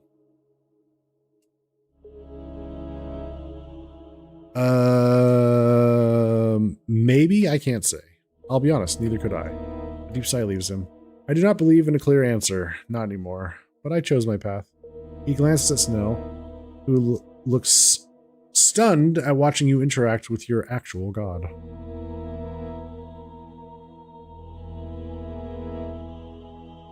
I have so many questions. You see Snell shift his shirt around? I have a few questions of my own. You go first.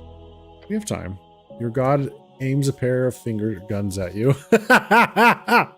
Shoot. Ask him about every possible conflicted force in the known version, about nationalism and fascism.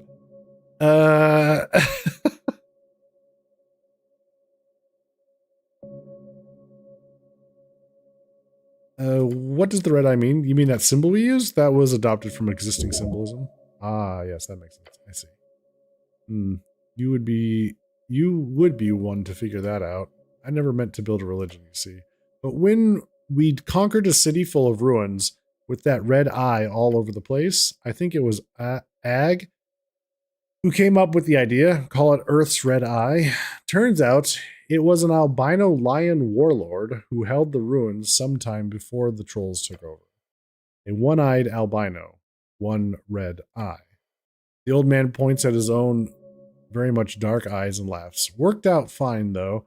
Allowed us to spend more time on public works rather than shrines. Is nationalism fascism? No, I do not believe it is. A clear answer. You're answering that with some confidence. Some. I have considered it for years. Fascism and nationalism are overlapping ideologies. One is a fairly new idea of a United Nation state, whether by culture or folk type or anything else. The other is, he squints, fascism is really bad. That seems a bit moralistic. I was often called a fascist, as are you, at times for good reason. But when I read those books for Reeds, I never particularly identified with it. They seemed to hate liberal ideas, while I was always quite fond of egalitarian pursuits. In my dictatorship, I took many cues from Asgul himself. Hells, Gar's Rubrin was my brother. He taught me wisdoms beyond my years. Then there's the fetishization of violence. This is a man who justified multiple genocides by saying they were for the greater good. That isn't fetishizing violence. He acts as though by wringing your hands enough, they will no longer be covered in blood. It makes me think of an angry young man left powerless, someone neglected by his village. Obviously, he would lash out. Fascism seemed to me as nothing but a response to that powerlessness, especially one grown in the wake of the First Coast War. If anything, it taught me not to take it lightly, to make sure each new generation of men in Norvik were given exactly what they needed. Discipline, challenge, and a god who does not confligate strength with violence. Oh, okay. All right.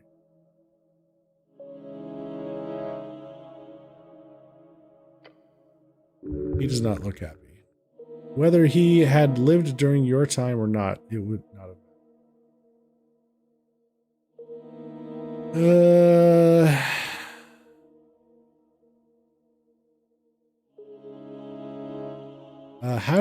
How do you grant us clerics magic from here?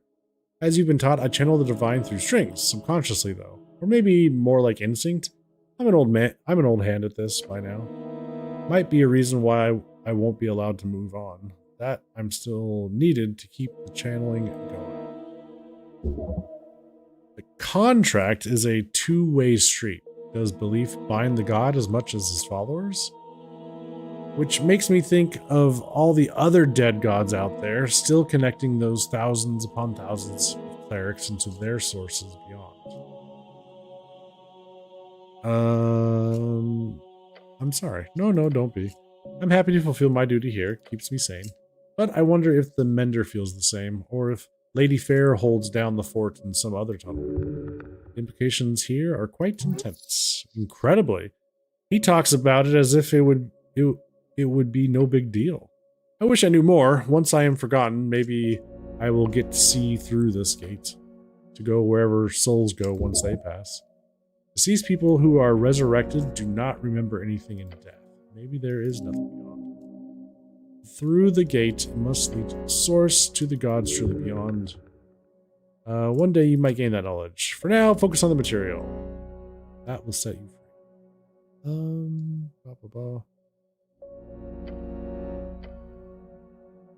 Okay, you want to ask something, Etsier? No, but I have something to say. I understand. She grips the pommel of her sword. Speak your minds firstly. I will bide my time, as I have many years. Oh boy, tension. She's angry. Snell, you have something to ask? Of course, it's a god, but there's no rush. You should ask about Gorm first. And I'm thinking of how to formulate this question I've got. Take your time. Okay. I need to ask you about Lord Gorm. He takes a few steps forward. An imposing figure, Earth. He's just an old. But despite that, you see, he's also strong as hells. Gorm. His eyes focus on the ground where he stood. A man of principle, of bright mind and whole heart. I loved him like a son. His face contorts into a deep frown. It broke my heart when I saw him descend in such a way. You saw his plan? Not at first, but it did not take long for me to figure it out. I cannot say where his mind was, but I know his heart was placed exactly where I had taught him. Selflessly, he would give himself to any cause. Unfortunately, he proved my teachings terribly wrong. His pain. Earth did not possess the ability to interact with Gorm in any way. Why couldn't you speak with him? He could not see nor hear me. I could not stop this channeled magic that my clerics and my paladin. I could not stop this channeled magic to my clerics and my paladin, no matter what. I cannot even destroy myself. For whatever reason, my soul here is muffled. I could not communicate with him or anyone else on the material. He's telling the truth. His truth. Why would he lie? He's got nothing to lose here exactly. He was going to kill 27 people, so...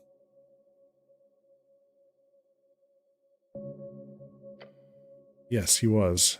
It's important to remember one simple fact. Nothing he did was evil. Everything he did for an ideal of good. Just like I taught him. He turns around and gestures toward the stairs, so you cannot see his tears. Look how it ended. His bones hitting the pavement so furiously. Tears of regret. I thought I knew everything at one point, as if I had somehow unlocked the truth of life itself. It was so simple. Your god turns back to you, his eyes tinged with red. Goodness alone will bring the world to evil. The words of an arcanist, I believe. He's quoting Prax. How conflicting. But Gorm spoke the truth. About what? He wipes his tears from his cheek. My legacy. Norvik is under siege. There is a conspiracy of free striders. The magistrates are bought. The Asgulls are undermined. The Golden Horde seeks to occupy the clan lands within a decade or two. The Menders Cabal funnels riches to rebels in our lands. And my will, the plan I created to keep peace and to transition into a democratic government, was suppressed.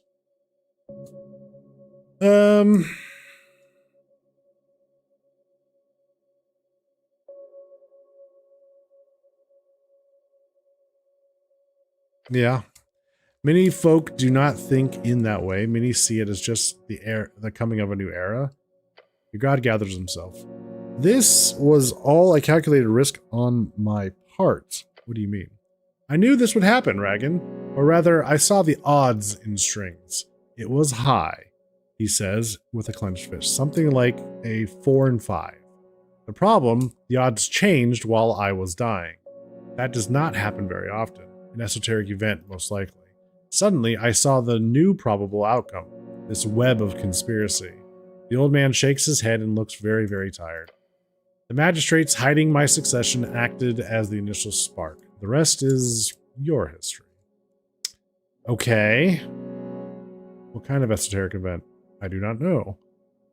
It might not matter. Perhaps it was a divine intervention, perhaps some remnant spirit of prophecy. Something changed the odds of my choice. Sadly, I am not the one dealing with the consequences. Okay. Why didn't you push for democracy earlier? The odds were against me. Forcing democracy at any earlier point had a very low success rate. Most outcomes would simply end up in an oligarchy. Free striderism was growing in the east, and it would have sunk its claws into Norvik. The counterbalance to organized money is organized people. I was hoping to set you all on that path. The populace was not ready, despite my effort at decentralizing and pushing for pseudo-democratic guilds. The best chance was for democracy after my death, as my final will, until it wasn't. Okay, so did they actually target the Lord Patriarch? Yes, a Torumian wizard was equipped with an Arcanist spell scroll. A very expensive endeavor. Poor Axum, he did not deserve such a fate. What else do you know? I could not see who or why. The magistrates keep whatever they plan under tight supervision.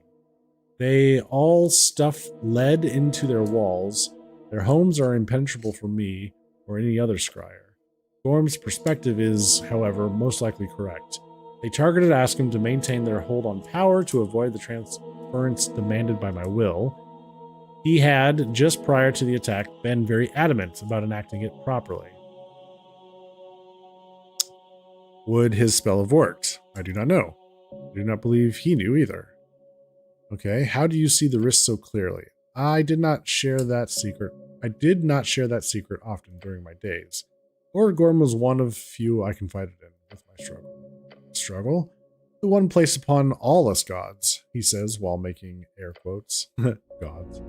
We can see outcomes in strings. Not always, not clearly. Sometimes like a play in the mind, sometimes an assured vision.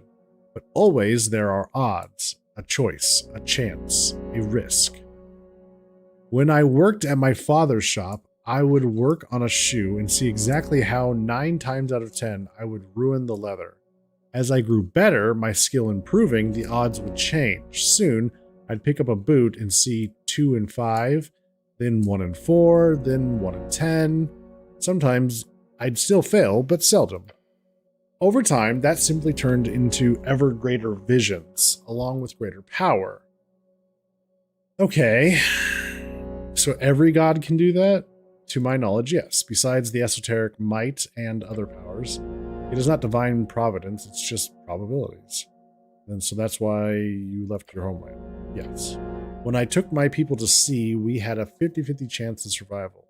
When I saw Ascani, those odds went up. Every step of the way, I made decisions aimed at increasing those odds for you. The Earth folk? Them. He nods towards Snell and others. I realized with such power I could protect and serve more and more people. Yet, at a certain point, it takes a moment. Where does my tribe begin? Who do I define as the other I had to choose? Why must there be another? There is always another, for a good God. My choice was the Earth folk and the exiled dwarves, a united creed, bound by this great city we built. The old man looks at Tyr. Her blank expression does not change, yet her eyes no longer spin. They just focus on her. I focused on increasing the odds for that creed, to assure the security of Norvik and its ideals no matter what. No matter what, huh? No matter what.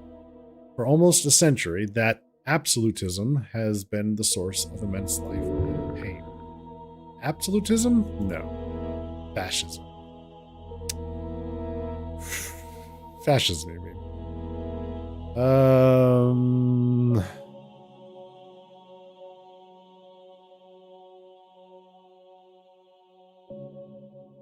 Let's see. Must have been difficult to choose between your people or violence. Difficult. More so in time, more so when the corpses began to pile up. Glad you made the right choice, though, Snell says and scoffs. Snell takes a step forward.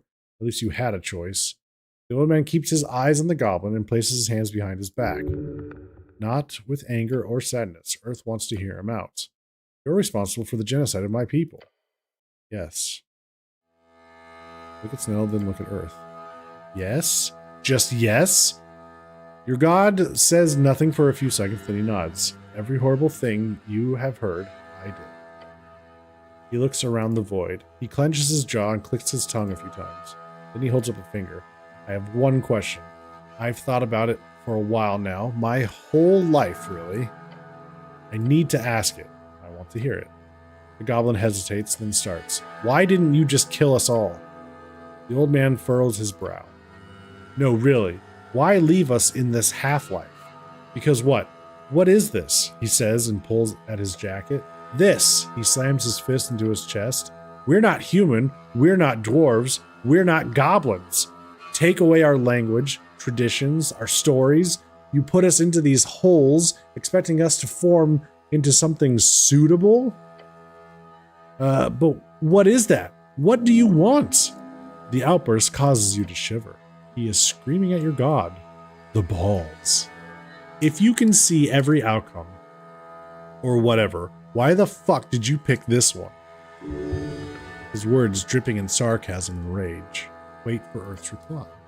Earth allows the goblin to end his speech, listening to his panting echo across the eternal waters. Then, without lowering his head or averting his gaze, he says, I was going to. I told myself every goblin on those red hills needed to die for the safety of man. That folk mord was necessary. that without clearing these lands entirely of these hostile natives, there would be nothing but perpetual war. After establishing Norvik, when the trolls were scattered and the coast was ours, if I had left your people alone, I saw a guaranteed future filled with inevitable clashes between goblins and humans. Those clashes would lead to more animosity, more hatred, generation after generation seeking blood vengeance against an entire people. It was one of my clearest visions, radical fanaticism. Goblin armies funded by hordes of elven treasure, years of warfare in Verdun, trenches for miles, trenches, then more factions joining in over time. It would risk another coast war simply due to the fact that humans were never meant to live here. We were never meant to take these lands. Yet we did. I did. I made that choice because every other meant the death of my people. In exchange, I doomed yours. Snell stares at him, stone-faced. Okay, so we're fundamentally incompatible, and you took our ancestral homeland. Great. He rubs his eyes and takes a step away. Composure. The goblin wants to do this properly. He's trying to calm himself. You can get a question in the meantime.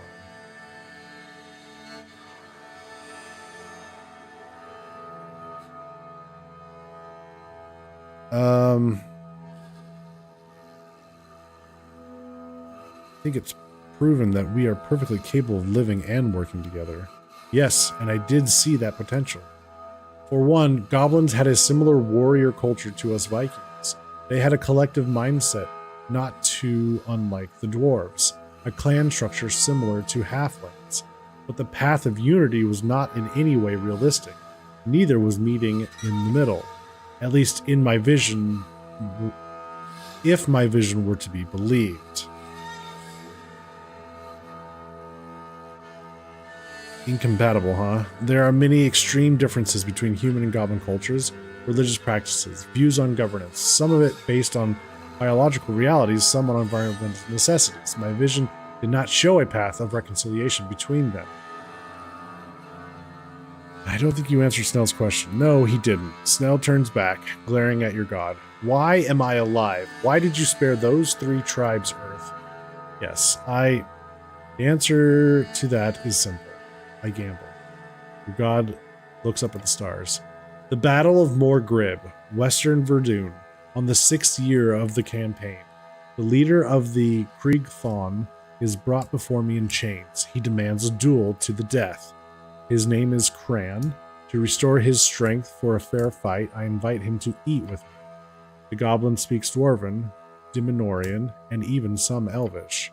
Over dinner, he explains exactly to me how they were superior in every way, and that the only reason we won was due to our luck.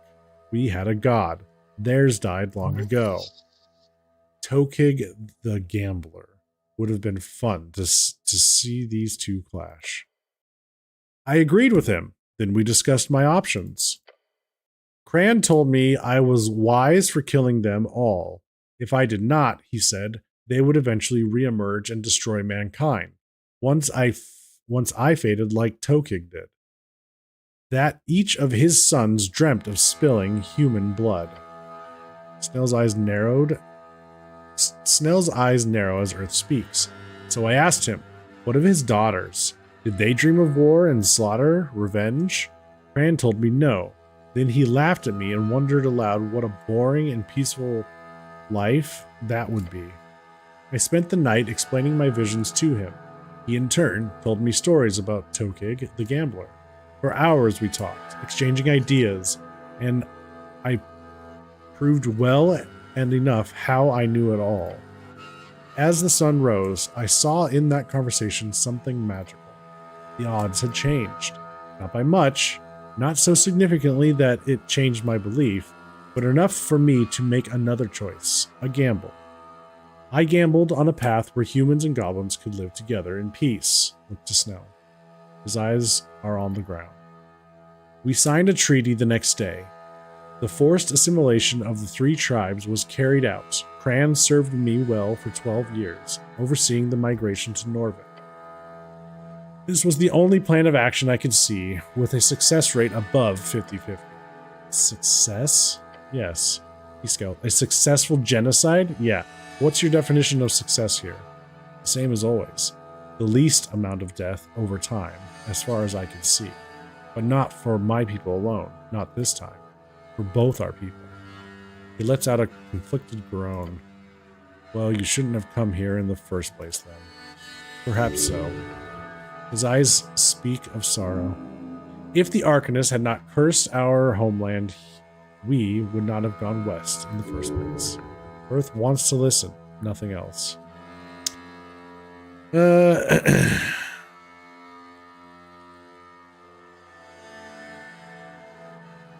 are no other paths in your visions?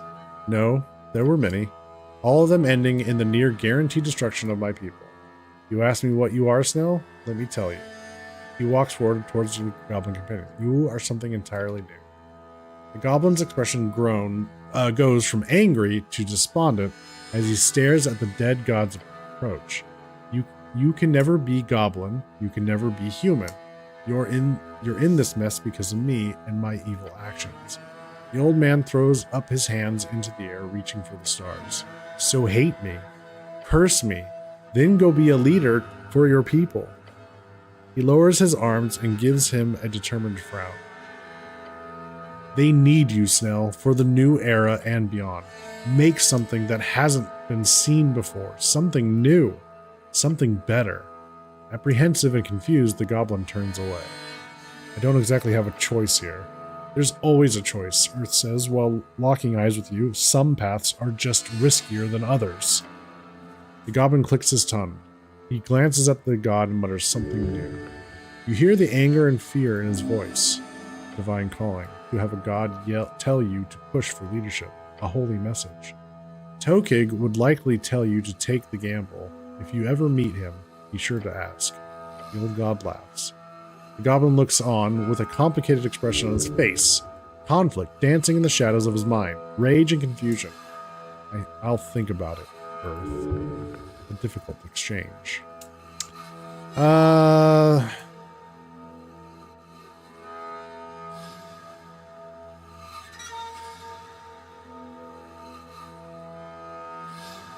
What do you want from the goblins going forward? Me? He smiles. Luckily, I have no say in any of that. Are you saying we should let go of the past? Oh no, not at all. Let the past sear your skin. Let it mark you forever. Use those markings to remember what you did, why you did it, and how you could do better. He smiles. Become a better man, always. Turn back to Snell. He stops himself from speaking at first and then says, you really fucked up that assimilation. I know. If there's one thing I will apologize for, it is that. I am sorry. I was always terrible at statecraft. Snell shows the same face he's shown you so many times since you met him in that underground garden. To be ruled by evil or incompetence. Sometimes a mixture of both, I'm afraid.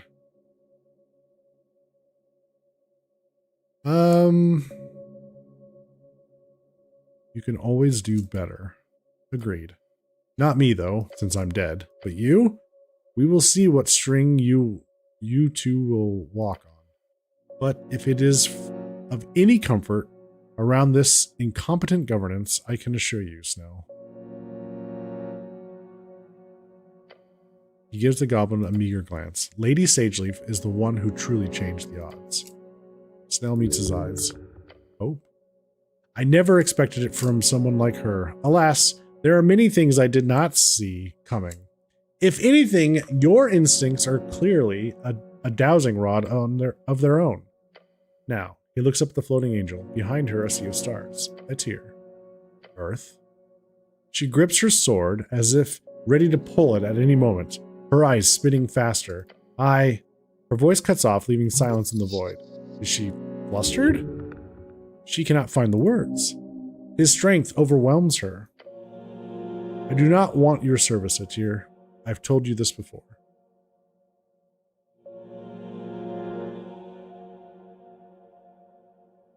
Whoa. What? His voice is soft and full of heartbreak. A rejection? No, he wants better of her. An oath will not bind you to the earth. Nothing can. Nothing. She lifts her chin, her arms in a salutation.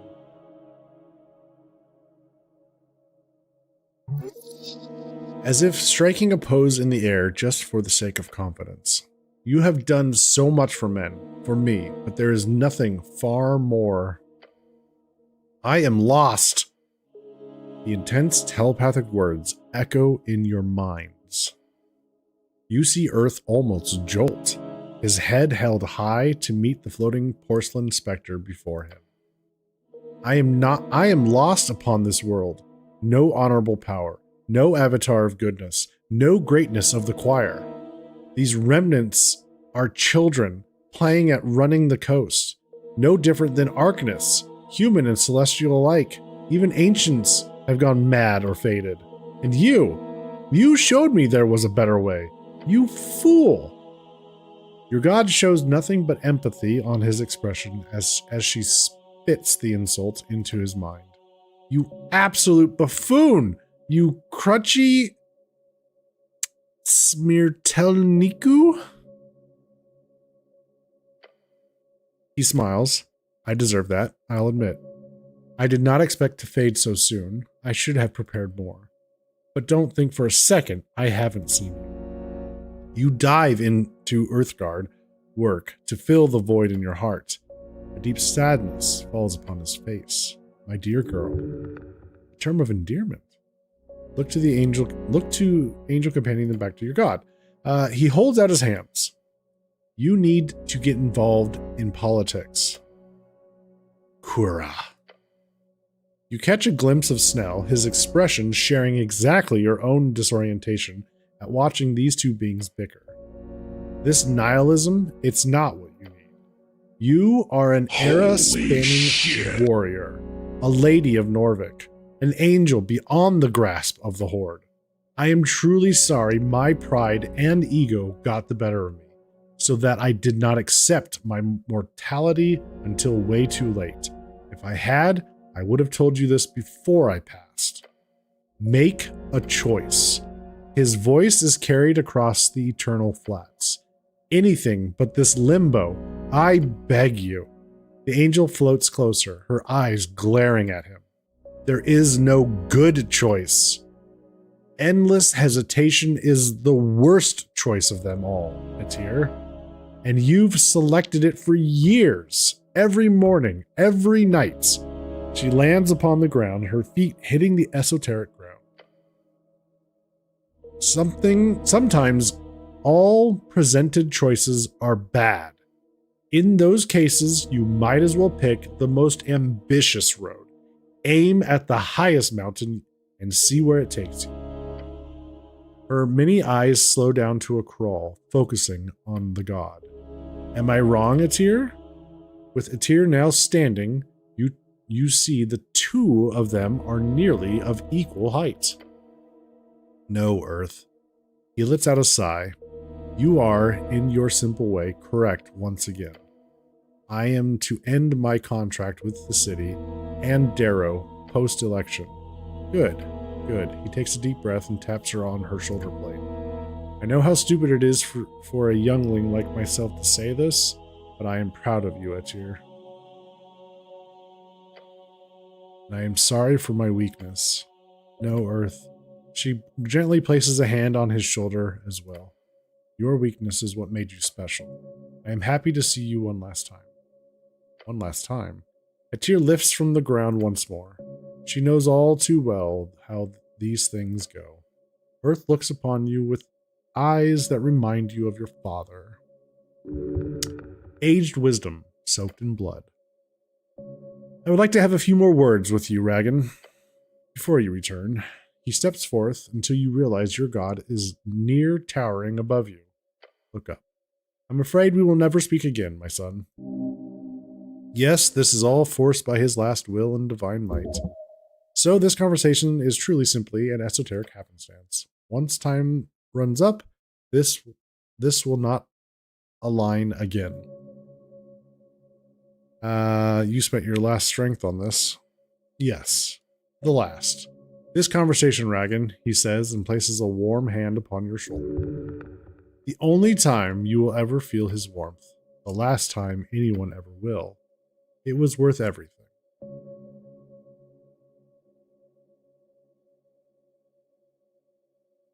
Look to Snell, then back to him.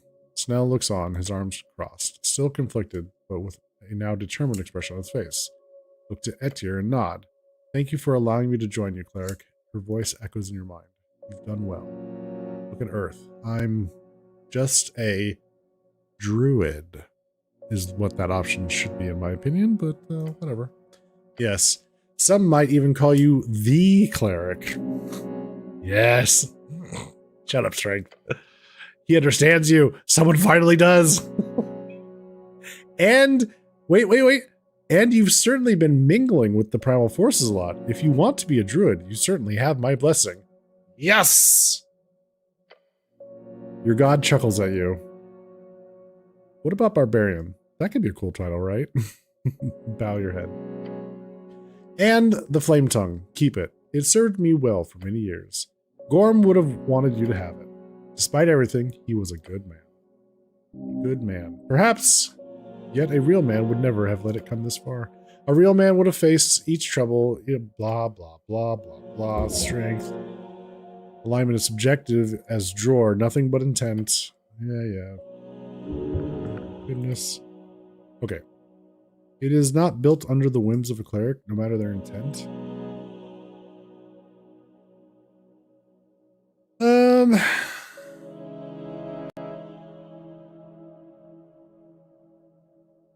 I wish I met him under better circumstances. As do I. He takes his hand off your shoulder and takes a breath. He's about to send you home. Ask. This is your chance. One last time. What? What do they want us to ask? Wizard God King, best choice?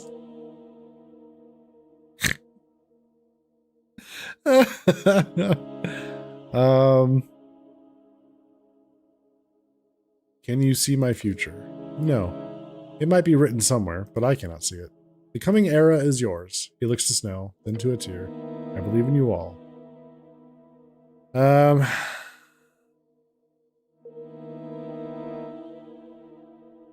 Reject our god. Shall we reject him? Does that mean we lose all their spellcasting ability?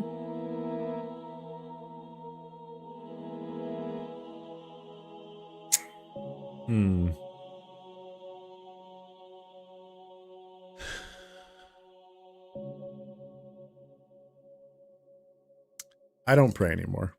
I know. It's good.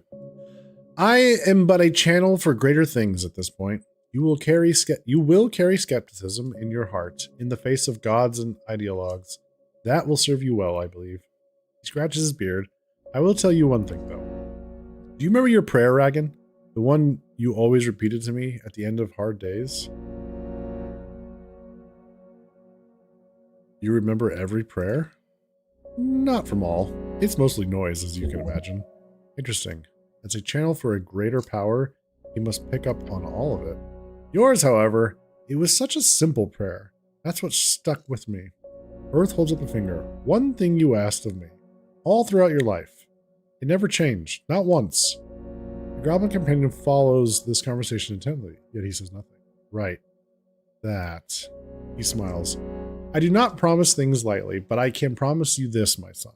There is a string to follow, one where your prayer is answered. I swear to you.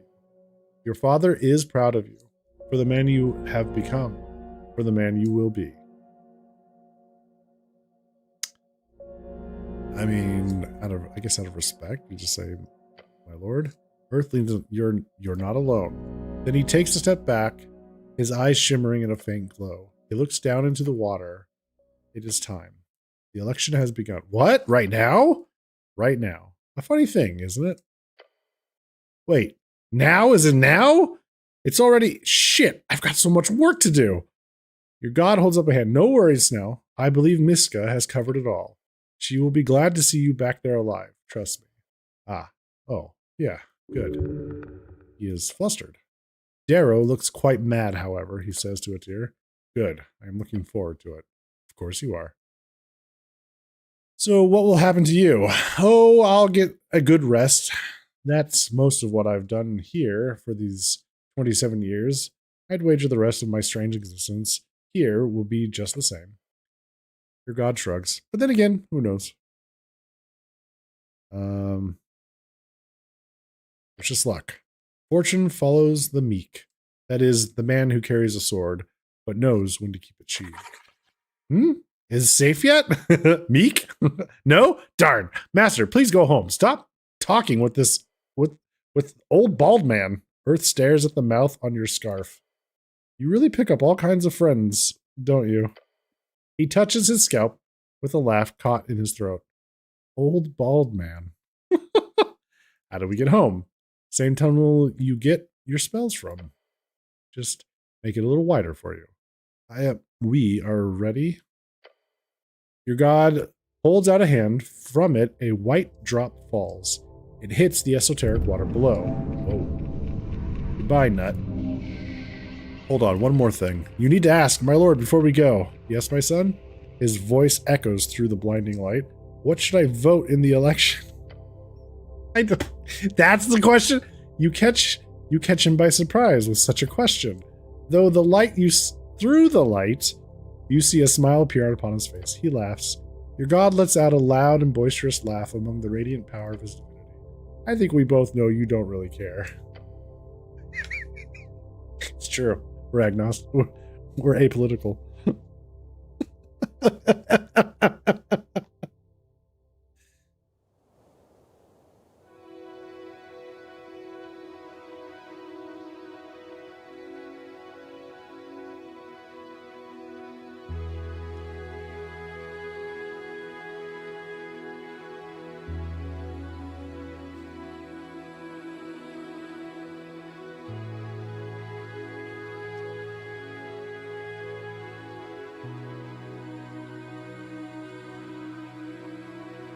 All right, here we are.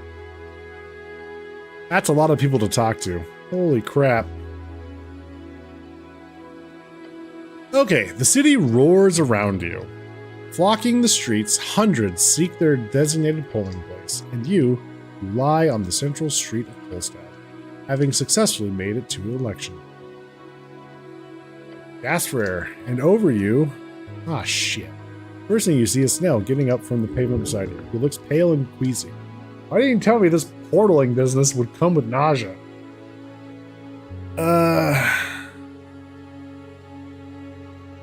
How would I know? I don't know. You're the big esoteric expert, aren't you? You think I teleport to the beyond regularly? I figured you'd at least read something about it. Gods, I feel like my insides are twirling. Do not fight. We have had enough of that for now. She does not understand. This is how men bond, connect.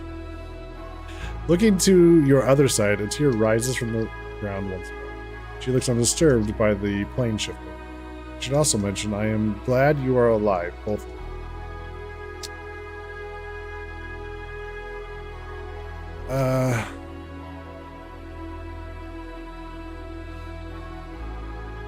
Thanks, Atir. Feels sick on the ground like a worm with fever. Yeah, the goblin says, raising a hand. Thank you from me as well.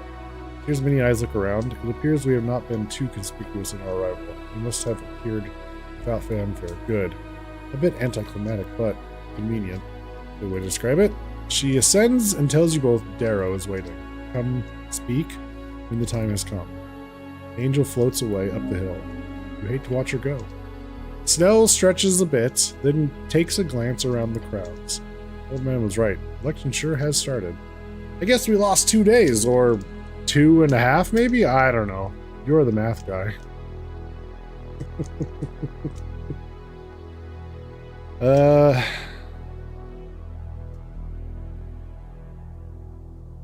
Could have been worse.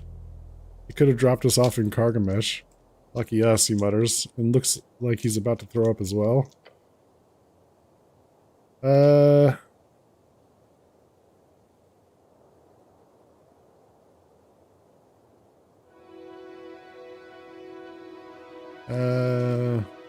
Oh, I wonder what would happen if we stayed there for longer, like a month. Would we come back years later? It'd probably just get all wacky and unpredictable and send us back 5 minutes after we leave.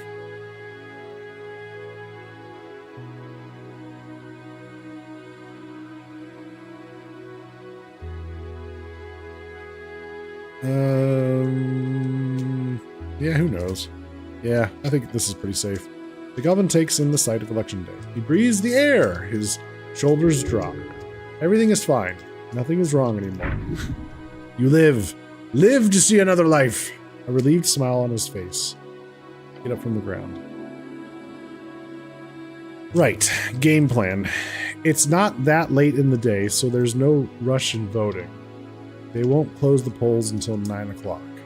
First of all, we need to report this to Lady Sagely. Then, I'm assuming you'll need to have a chat with Darrow, too. Let's see. Is everyone here? Everyone? I mean, most of Tolstad. There's like a dozen different polling places set up around the city. This is just one of them. Where's Lady Sagely? In the garden, most likely. Though, if my ears don't deceive me, nearly playing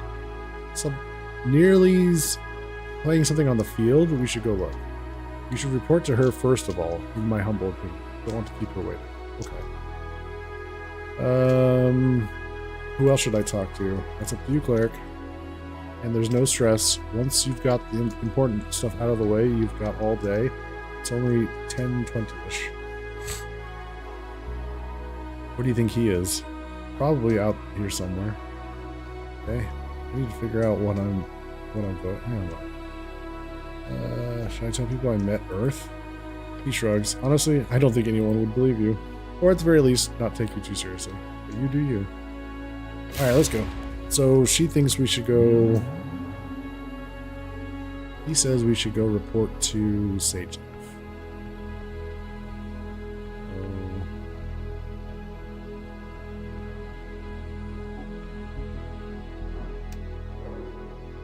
Raz.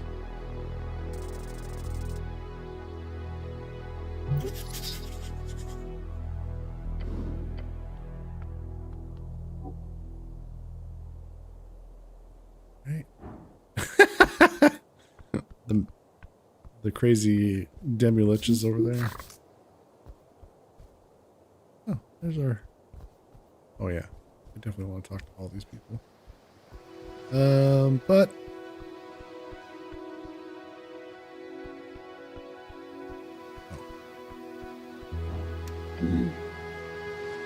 Well, look... Well, look what Snell dragged back. It's the human man thing. In one piece too, very impressive, I know. Moongor lifts her mace up on her shoulder. Watch yourself, this election day is ramping up. No trouble on Tolstad, but there has been some brewing on North Wall. Oh, anything bad? No, just sounds fun. Wish I could get in a brawl. Just a little one. That'd make my day. Well, the cleric would love to do it now, but we really don't have time. Boring. Yeah, boring. Yeah, Stella is correct. We need to get going. I'll be standing here then, hoping for something interesting to happen. She groans and adjusts her shield. We know the ball.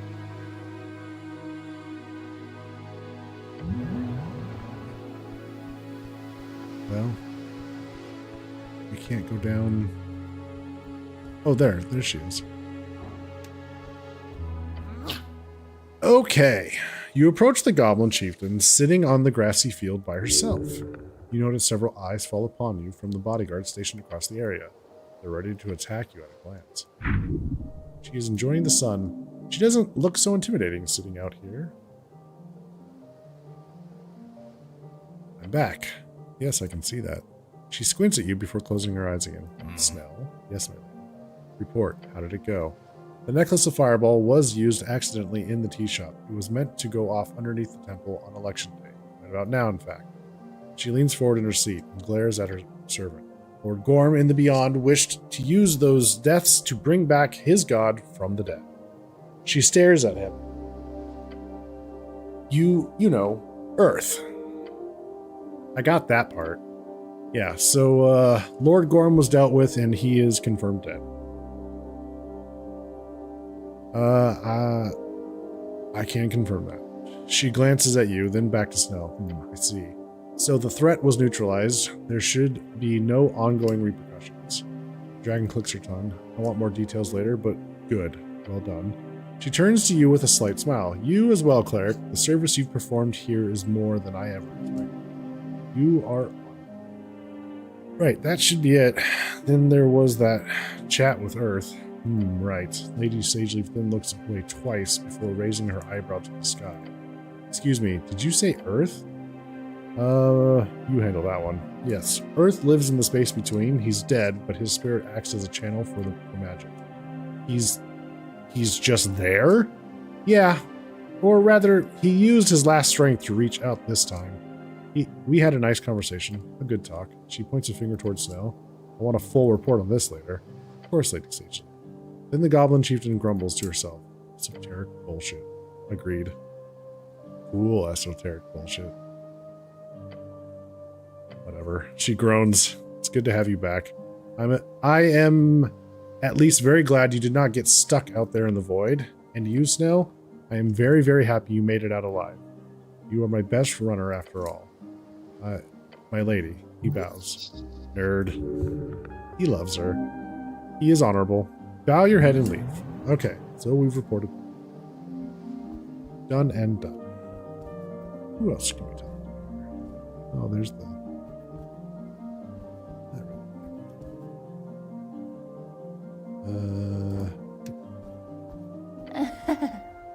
You see the elf conversing with the giant central tree of Tolstad, her words clearly articulated. Oh my lord. Do not fret, they do not wish you any harm. They are voting, it's called democracy. She's speaking quite clearly. Taking care of her elders, how lovely. The leaves on the tree rustle and the elf chuckles. Yes, it is quite silly, isn't it? Oh, Cleric, I'm just having a chat here with Lord Pooh.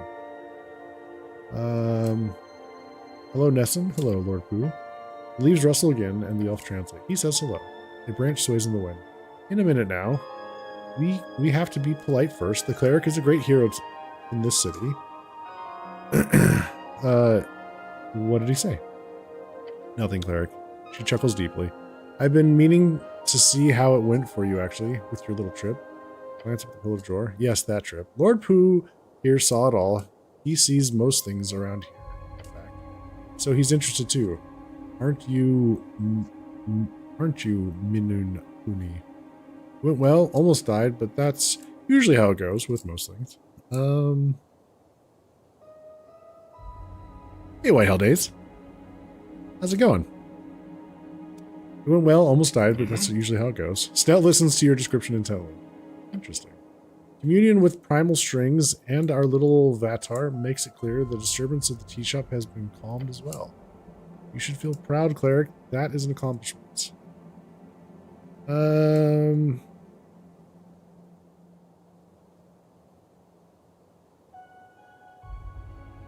Snell did a lot of lifting. I haven't Oh, did stolen he now? anything. I mean, Yeah. yeah. Hey, Duke. You're alive! Though late as fuck. Welcome in, Duke. How's your Saturday? You're all right. You're tired, but okay. Hope your streams are going well. Yeah, we're getting through a lot of reading. My voice is going to be done tomorrow. Ugh. Mixed. Some good things in 14, but I keep screaming at people who can't do mechanics in extreme fights. Like, come on! Yeah. Yeah, I know exactly what you mean, Duke. Clockwise means clockwise. What is clock? What's a clock? Not across the goddamn arena.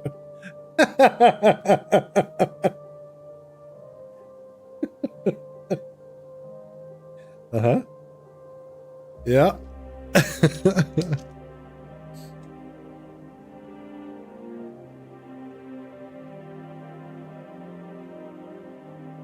Oh, Whitehall Days. Did you ever get a converter for your Or your second monitor working? Unfortunately, this last one doesn't just kill them or me as their partner, but half the raid. Oh. Okay, yeah, that is frustrating. Yeah, I can see that for sure. These kids and their digital displays have no clue what a clock looks like. Yeah. Back in my day. No,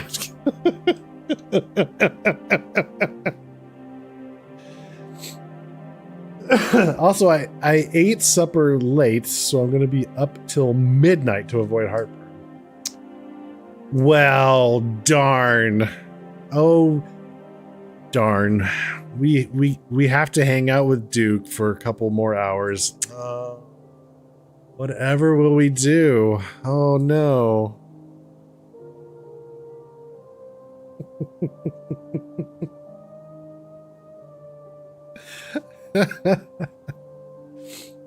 You didn't order the part, but everything works just fine. Just wanted something to have true 2 monitors. Ah, gotcha. Okay, so you got 2 monitors going at least.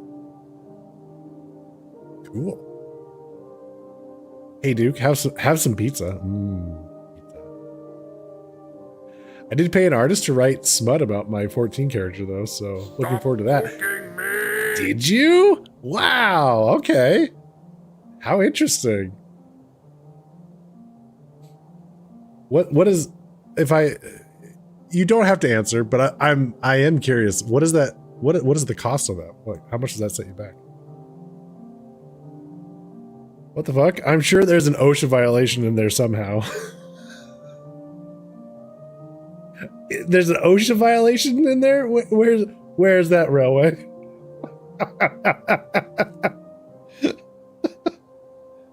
Depends on the artist, their rates, and the length of it. Oh, okay. Well, okay. Fair enough. This artist, who's a friend, charges 120 for 4,000 words. Ah, okay. They'll make something up.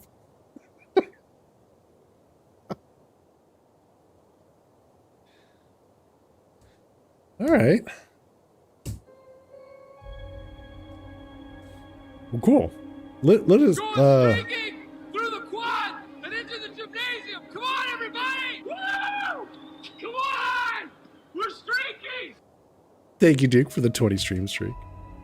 Appreciate it. Well, let us know how it turns out. You don't have to share it. I'm just curious how it turns out if you're happy with it.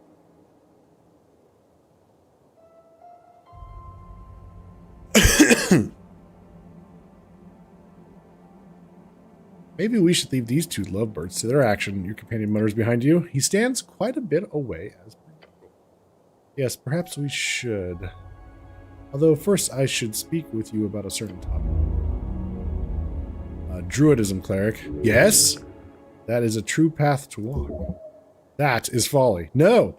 Do not listen to this primal balance idiocy. Yes? Sounds like my kind of ism. It has no real foothold in Norvik, but we have a monthly meetup, or we have monthly meetups in various parks around the city. If you wish to partake in the next one, you have my official invitation.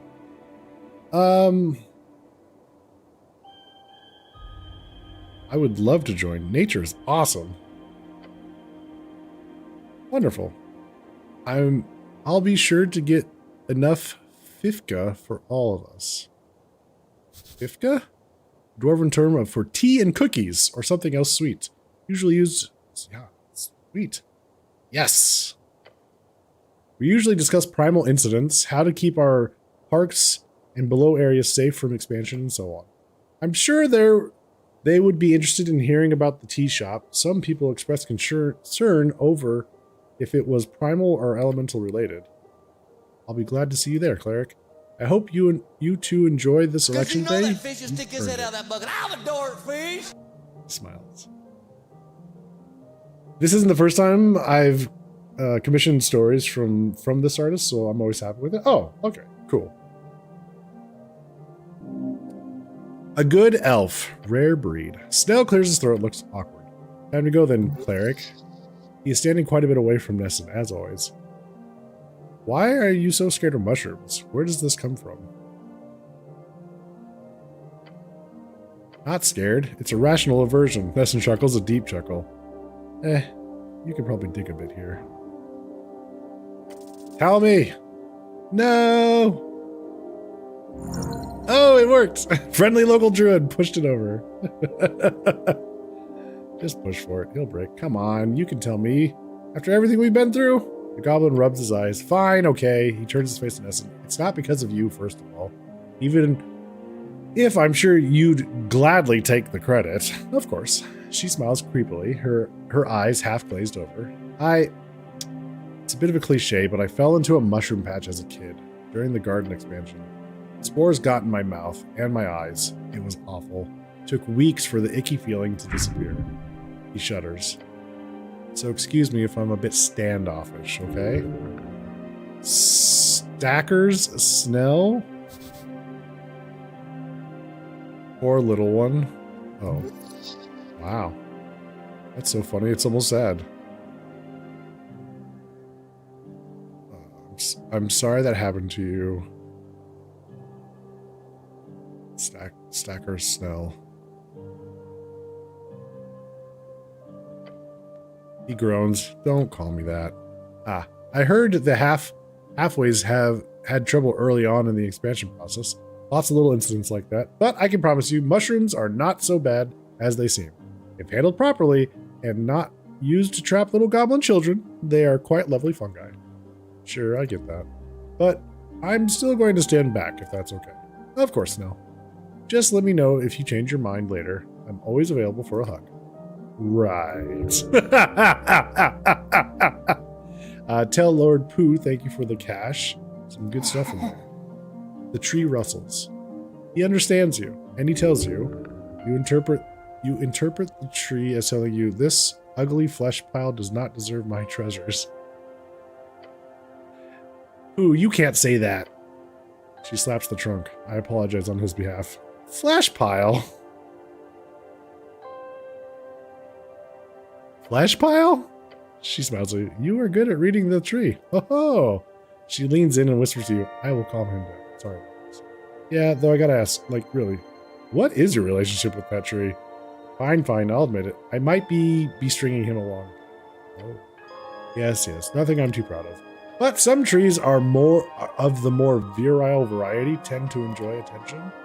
Not the debaucherous kind, mind you, the kind of attention given by the heart. But if a 10-minute conversation a month gives an old tree his jitters, then who am I to deny it?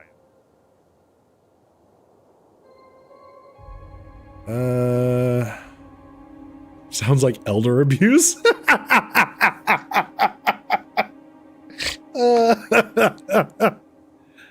Must be useful to keep that big tree under wraps. Lady Sageleaf does enjoy when the roots grow in the correct directions, yes. I'll leave you to it. Alright. Burr waves his staff around the grass, causing little flowers to sprout. When he notices you, he tips his cap. Snell makes sure to keep a healthy distance from the conversation. Cleric.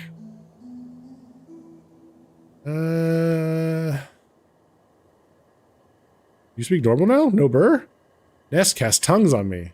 Very kind of her. Allows me to interact with people up here. Nice to see you up here. Yes, it's been a very long time, and not nearly as bad as I remembered. Potentially, it's simply because the weather is quite good on this day. But we will see. I probably won't stay too long. You checking out the election? I am. It's very interesting. Reminds me a lot of the hive-minded peoples I've interacted with over the years. For the people to sway the course of the colony, it seems like wisdom, though it could backfire depending on the general level of intelligence and individual wisdom of the people. Mushroom speaks true. People are way too stupid to handle democracy. Sounds familiar. But you must believe in people. Liberty for all!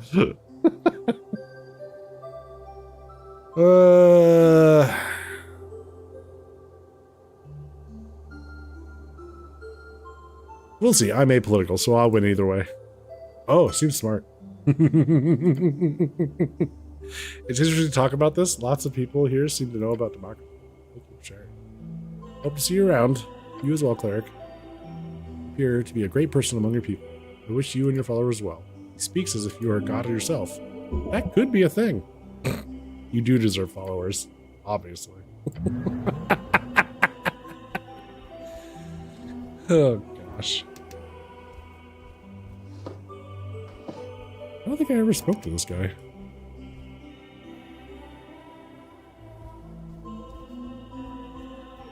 Don't care about that guy.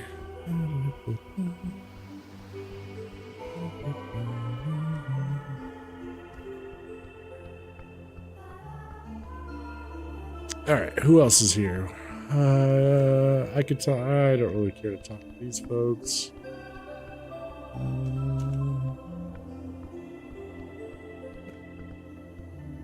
Oh, I'm up on the stage. I see. Why can't I go anywhere? Oh, I'm on the stage. Oh, there's the haggling.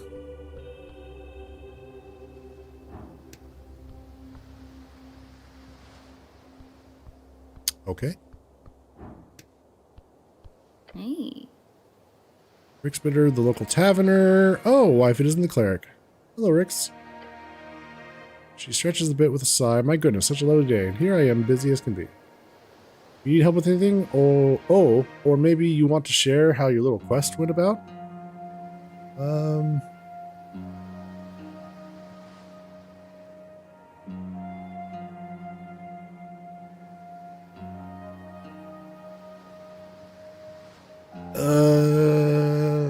Let's see. You're okay leaving your hiding place? Yes. Omen appeared to fade once you left the stair. Whatever he did, it removed the stink of blood and guts upon the strings. Lucky that. I'd hate to see anything bad happen to Norvik's most prominent freelance hag. So nice you can say that, Rix. I know. I'm a doll. Have you voted? She listed a dramatic hell's bells. I'd completely forgotten about it. Voting was the last thing I thought about. But yes, I should go and toss in my card. I voted at dawn when they opened. For the agriculturalists, of course. I liked their manifesto. They're a bit too small business-minded for my preference, but not bad. I'm head inside. Oh, you can't. We're closed. Don't worry, I have a key. The fiend thinks for a second, then snaps her fingers. Right, Olzus. Just don't go losing that key. Olzus is allowed to hand them out according to our contract. I'm the one who has to pay to replace the locks. So don't go dying in some cave somewhere. It cost me a fortune.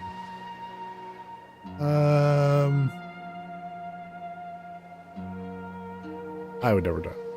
I'd love to believe you, sweetheart, but at a certain point, you clerics just can't be in charge of your own mortality rate, you know? Just forget I said anything. Let's go see what Olzus says.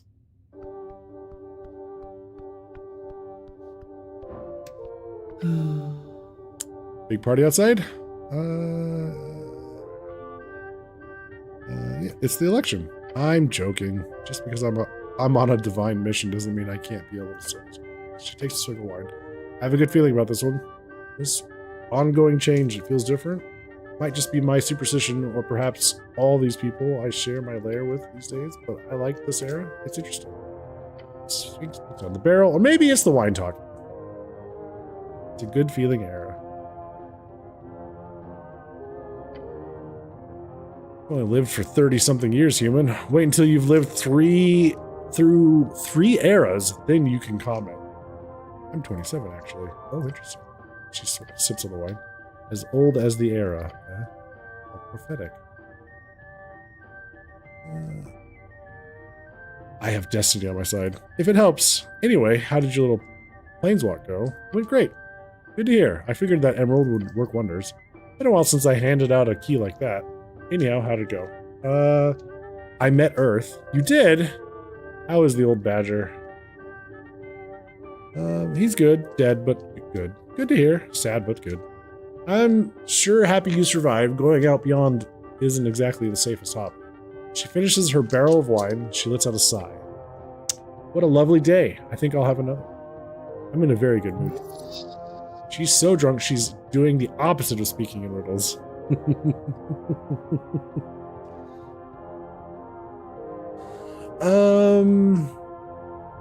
Did Isk Urim come by to see you? The snail? Oh, yes. Haven't seen one of those in eras, literally. He came by here? He did. We had a lovely chat. So you didn't know him back in the day? Oh, goodness, no. Do you realize how many of them there were? She laughs. It sounded like he wished very much to revisit me in the future. I'm looking forward to it. You're not lonely down here? Oh, my sweet cleric. This place will be packed tonight. I'm just enjoying the silence while it lasts. Okay, see you around. Zoom.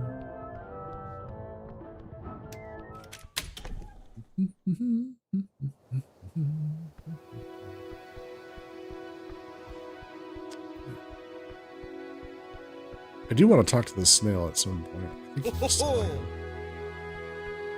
There's this guy, there's her. There's the stupid kids. The snail is up here. Algorithm.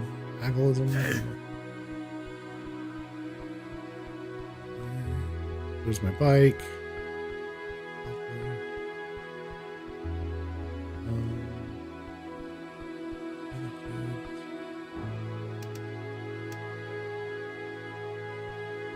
How do I get up to? I guess I can go this way.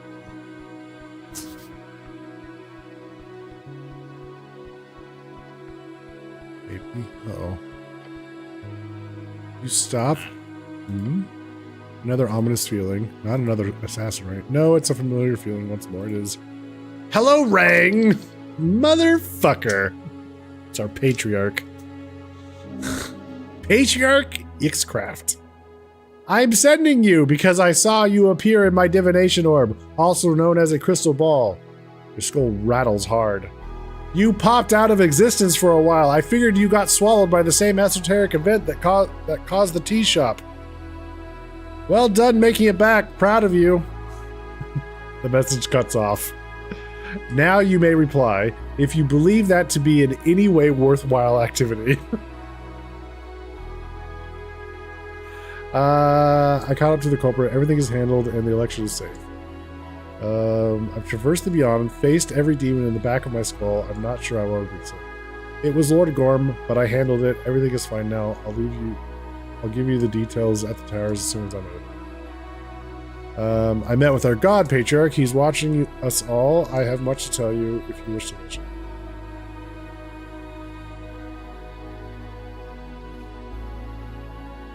Patriarch, I have a lot to report. It's a bit complicated, but I will get to you as soon as I have voted in the election. It was Lord Gorm, but I handled it. Everything is fine now. I'll give you the details of the powers as soon as I'm ready. Lord Gorm, that sounds very troublesome, Rang. You get another message from him. I will make time right away. Come by the towers as soon as you are able, which I am assuming will be after you vote in the election. The sending spell once again cuts out. Yes, Patriarch. That's from the towers? Yeah. Cool, cool. Let's keep going, I guess.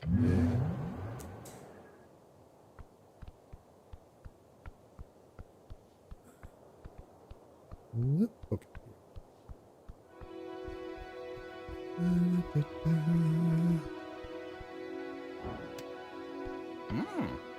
Cleric, he sniffs a few times and gives a half-enthusiastic wave. Beside him, you see Isk, who has clearly been asking a ton of questions to the halfling scholar.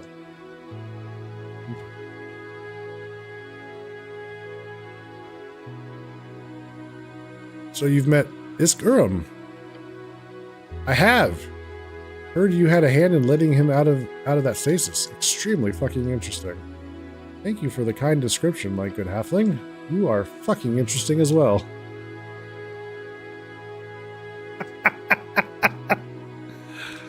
What are you guys talking about? Awesome. My two favorite local wise men meeting up. As well as your favorite devil? You hear Braxo call out to the other side of the tea shop ceiling. More like 5th or 6th. Of course, my favorite little red guy. I'm coming around on that nickname. What are you guys talking about? Appledens here is catching me up on your civilization's current level of research. It is fascinating to hear about the various branches you have on it. In some ways, you are not that far away from our level, though you have gone in wildly different directions when it comes to examining sentience. Hey, Blackbird, how are you doing? Can you take off the corset? I can't breathe, said your wife. Sure, if it will make you stop laughing and tell me how I look at it, I replied. Ha ha ha ha. I'm writing all of this down, just so you know. And I'll gladly get as much research content from you as possible if you have anything with you mentally or physically. Yes, that can gladly be arranged once I get my laboratory in order. Birds of a feather. Idiom. Hit him back. Peas in a pod. The goblin gives you a look. Two sides of the same coin. Great minds think alike.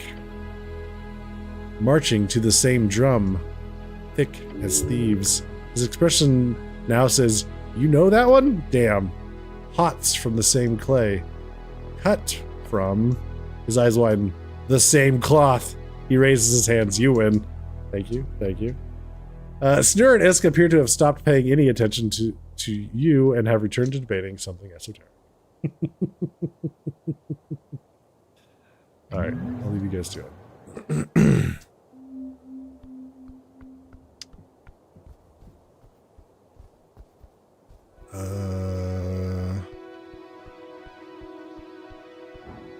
I guess we have to vote, don't we?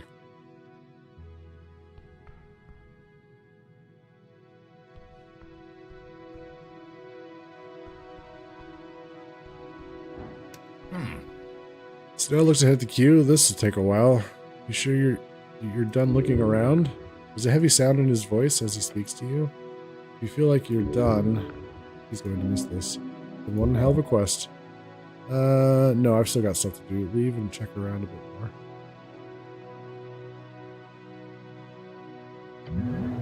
I see. It's kind of a point of no return thing, I think.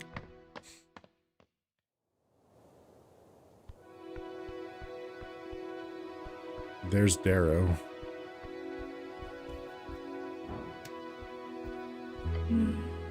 As you approach the angel, she turns to face you in the air, her glorious radiant aura enveloping your soul. Snell gives her a nod. I'll be over there if you need me. Then he scurries away. Atir turns her face, facing your general direction.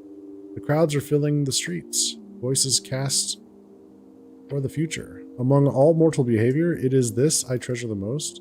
Your incessant need to be heard. Her many eyes spin slowly around her head, deep in thought.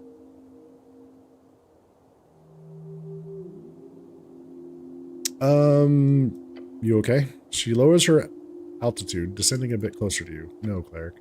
In mind and spirit, I am shaken. Her halo slowly comes to a stop.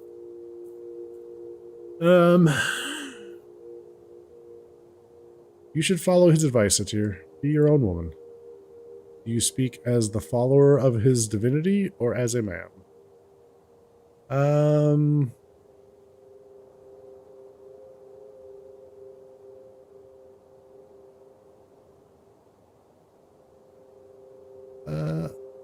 A man. I am inclined to believe you. She nods. I will take his words as what they are, a suggestion. In the coming days, I must spend time on meditation. What my future brings will be my own choice. But if it matters, thank you. I appreciate your input. Oh, what? That's something you can work with. Or just hit her with a classic. A danger. You must beware. Meek sensed strange feeling. Is heart danger? Yes. Meek to understand. But Master, be careful.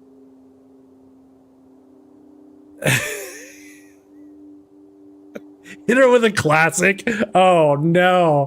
Oh god. Oh. So we.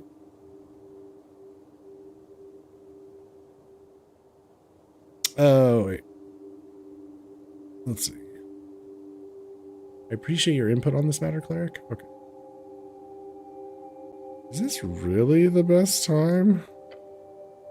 It's the best special day?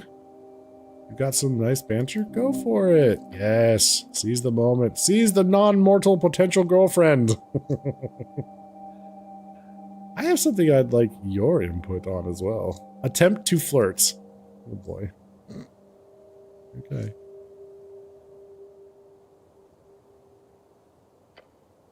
Yes, I understand. You wish it is copulation. Hmm?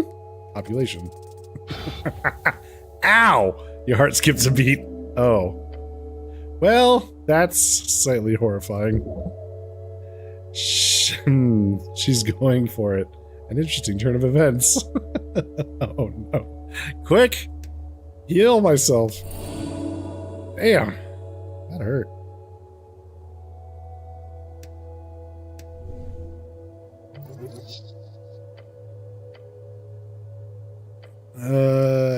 For now, there's only one that can beat survival. Okay. Objective: survive the flirting.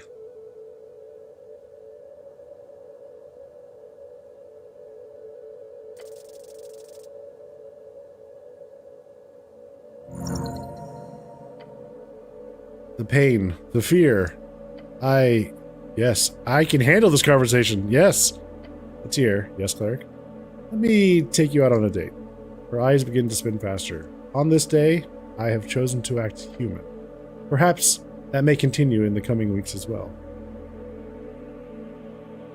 You can be human or angel or anything you want. The angel stares at you with many, many spinning eyes. We shall meet for some time after this. For a date, as you put it. Okay. All right. Yeah. All right. Celestial girlfriend. Hell yeah. The lady has been wooed. Okay, sure. Once this is over, that is. The angel floats gently before you, a faint smile appearing on her porcelain face. She is opening up to you. It's a wonderful feeling. The angel lowers herself all the way to the ground, her armored boots hitting the ground with a thud. Now, the sun is setting, metaphorically. Literally. You have finished your job. I am considering my path. What will be yours? What do you mean? What will you do once this city changes? Once the election reshapes its foundation? Oh.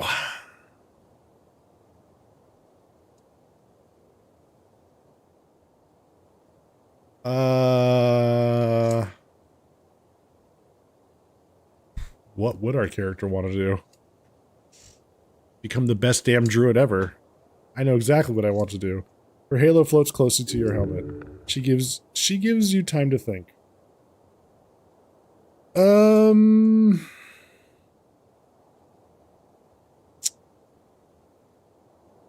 Agricultural engineer? I'm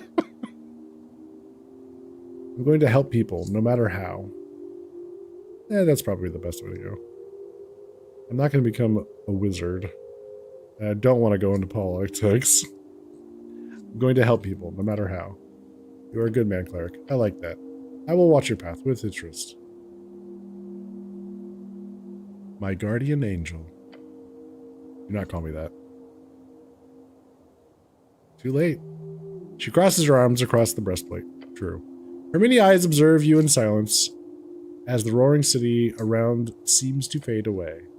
You've been unsure which gaze to meet all this time. Those alien eyeballs rotating around, detached from her porcelain skin, but for the first time you feel certain. You see all of her all at once. Look at her. Snell takes a few careful steps up to you. Hope I'm not interrupting anything, but not at all, Snell. We are finished here. Good job to you as well, Snell. You have performed a great service. I do not speak on behalf of the city, but I am certain everyone in Norvik is grateful to you. He lets out an awkward chuckle. Something about compliments from a literal angel just makes you giddy. Sure, thanks. One more thing, it's here. What are you voting for? Her telepathic voice is silent for a bit. I do not know. Huh. Same, honestly. She holds out a hand in front of her face. I have decided to be a bit more human. For this day only. Her many eyes look to the sky. We will see what the fate brings. No mortals should aspire towards our fleeting glory, to burn all the more brightly before the end. Chaos. How interesting. Your heart is gleaming and good, perhaps even green. Alright. You approach your companion. I haven't seen this many people on Pillar Road since the West Bridge collapsed a few years back.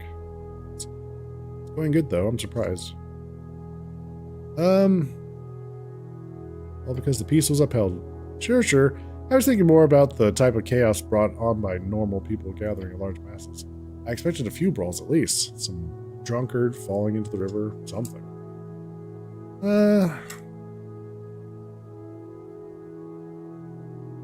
Be happy. Everything is calm for once.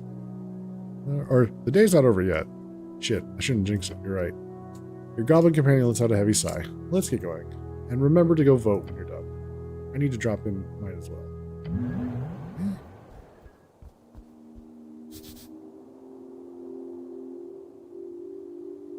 How much of a dick Darrow is.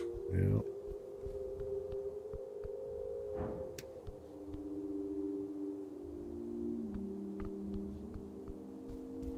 I guess we're supposed to talk to Darrow.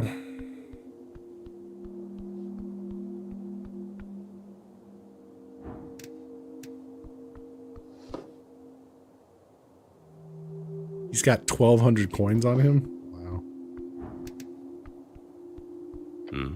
Wow. You see Coin Lord Darrow speaking to a brown-haired girl in a dress. His daughter. They share phenotype. Oh, her daughter, the once warlock that attacked us several times. Right. It's just an application. You know well enough how proud your mother would be if you were accepted for Aegis. I'm not going. And it's not just an application, Dad. For fuck's sake, you pretty much own them. He scoffs. And when exactly did I buy this university? The girl holds out a letter, shaking it in his face. Our name is in the damn pamphlet. Look, he says, actually calmly. It's the best establishment on the coast, sweetie. You could at least visit before you... He then notices you standing there a bit too late. Oh, yes, it's her. The so-called assassin. Frey goes wide-eyed, glancing between you and Snow. Anger? Fear? No, her eyes are screaming. Not these fucking guys again. Apologies for the swear word.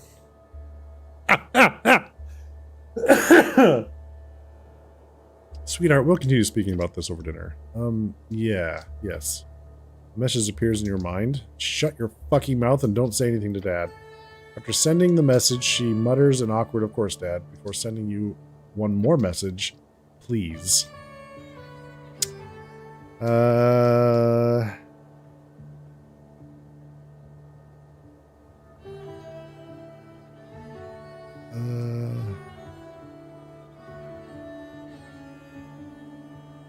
she shouldn't go to a university if she doesn't want to. The girl looks surprised for a moment.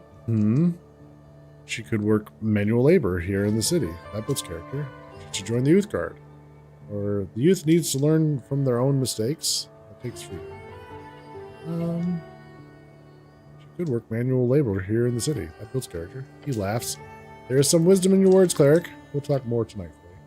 The girl looks at her father, to you, then she walks away, rubbing her eyes. Cleric, he wipes his dad expression from his face across his arm. Good thing you did not get lost in your little planeswalking bout. You must have found proof of your rogue spellcaster hiding beyond, I assume. Problem is, our beloved Lady Sageleaf was told everything. He takes a step forward and glares at you. She knows all the details of the tea shop and has already begun legal proceedings. I find that highly annoying. The Coin Lord looks at Snell. I believe your lady is already well aware of that fact. Sure. I just told her the truth. Yes, I'm sure you did. He sighs and rubs his temples. No matter. It is what it is. And what it is a massive headache in the coming weeks. So thanks for that. You're welcome. The Coin Lord adjusts his expensive robe and lifts his head, looking towards the... Now, your esoteric excursion. What did you find out there? The root cause was handled, I hope? Let's see. Before anything else, you should know Viskin, the local magician, is a lich. Whatever. I went into the Beyond and fixed your problem. You don't need to know anything more. It was Lord Gorm. He blew up the tea shop. Or tell him everything.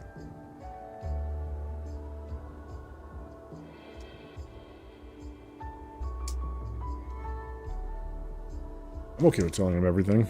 I don't think I need, at this point I don't need to hide anything from him. In fact that we know how you're fucking over the city. Yes. To start off, Lord Gorm blew up the tea shop. Lord Gorm. He's taken aback by your words. So he's not dead in some dungeon below. Lord Gorm was planning on blowing up the election with a necklace of fireballs and went off prematurely in the tea shop. Damned. He genuinely did not expect to hear that. Then the Corn was okay, I understand. He was planning on resurrecting Earth by sacrificing humans in Norvik. That's why he got the necklace of fireballs. I always knew that bastard was a crazy zealot. I defeated him in the Beyond. He did not survive. Ah, good. Yes, well, the election is clearly going smoothly, so on behalf of the city, I think. Then I met Earth. Excuse me? He blinks rapidly. Earth came to me in the Beyond. Earth. The god. Is there another Earth? He showed me the truth about his powers, about the corruption of the Free Striders, about it all. He told me many things about Norvik. It was a very enlightening conversation. What he told me made me certain that I should not trust you straight.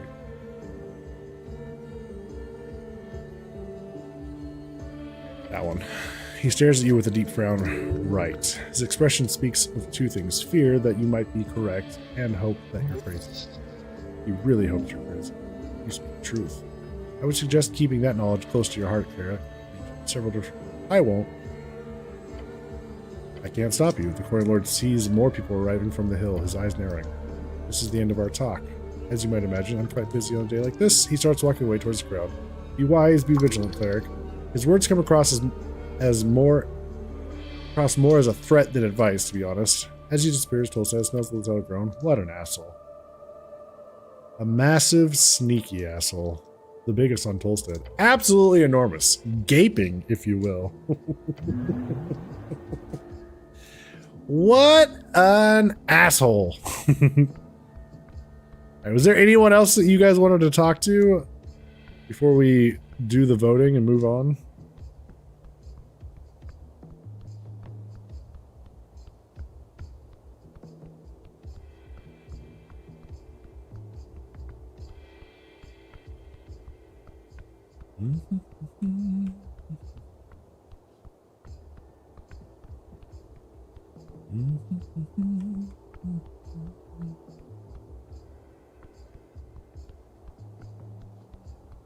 Not that you can think of? Okay. Fair enough.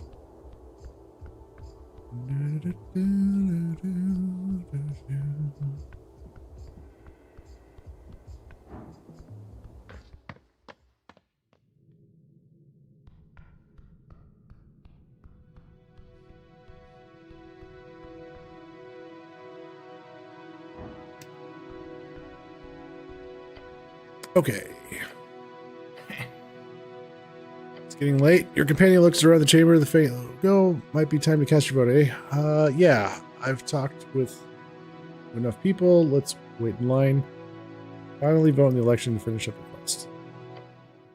Well, that's it then. Bit of a wait, and then it's done. Nothing's ever truly done. Let's see. It's just the beginning, you know? Yeah, that's the scary part. Snell grabs one of the fence poles nearby, leaning his body weight upon it. How are you holding up, by the way? We've been moving constantly, every waking hour, for a long time now. To just stand still like this. Jesus, I feel like I'm getting feeble-minded. There's still strength in these here bones. Let's see. Not sure how to even comprehend this damn day. Still a bit in shock. I'm still a bit in shock. Snell rubs his bloodshot. You could always talk to the press. Press? Yeah. Like, get this all down on print? That could be a wonderful opportunity to share some Asgilisk love. I got a friend at the Post who'd love to write about all of this. Lumir Kalachov. She's a crazy lizard woman. I think you'd like her. Not sure how much you'd you're able to say without getting in trouble with your bosses, of course.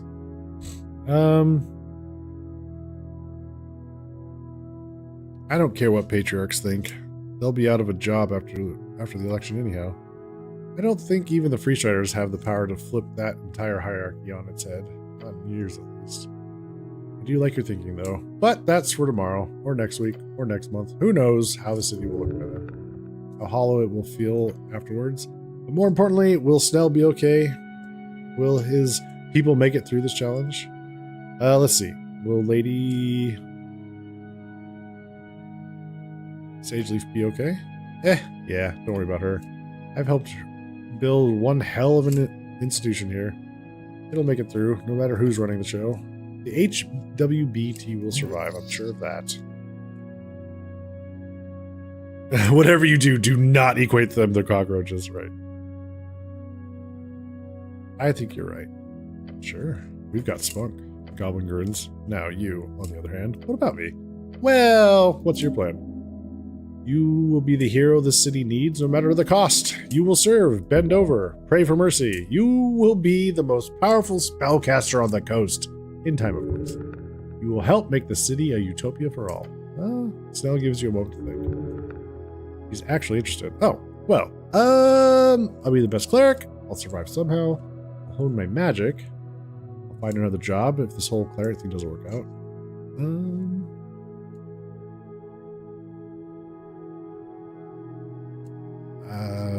Of these options, I guess the magic.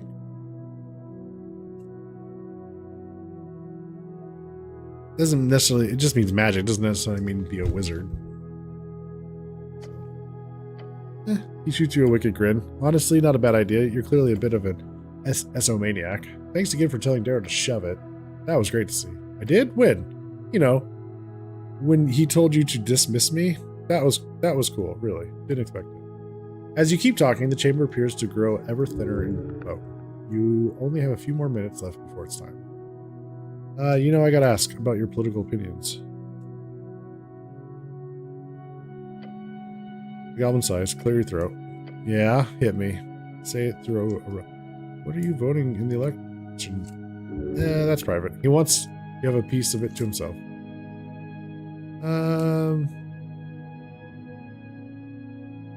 Understandable.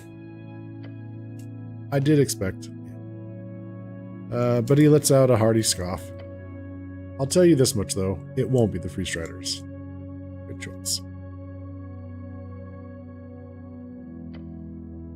I'm not sure how healthy an anti-stance really is, but I'm sure they'll win in the end anyhow. They always seem to do just that. But you're not voting at all, I assume, or...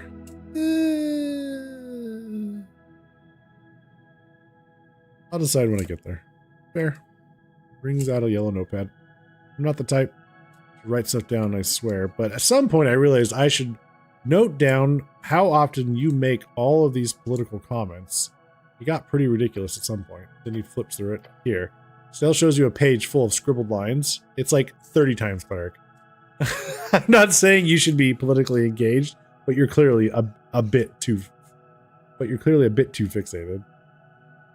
Okay.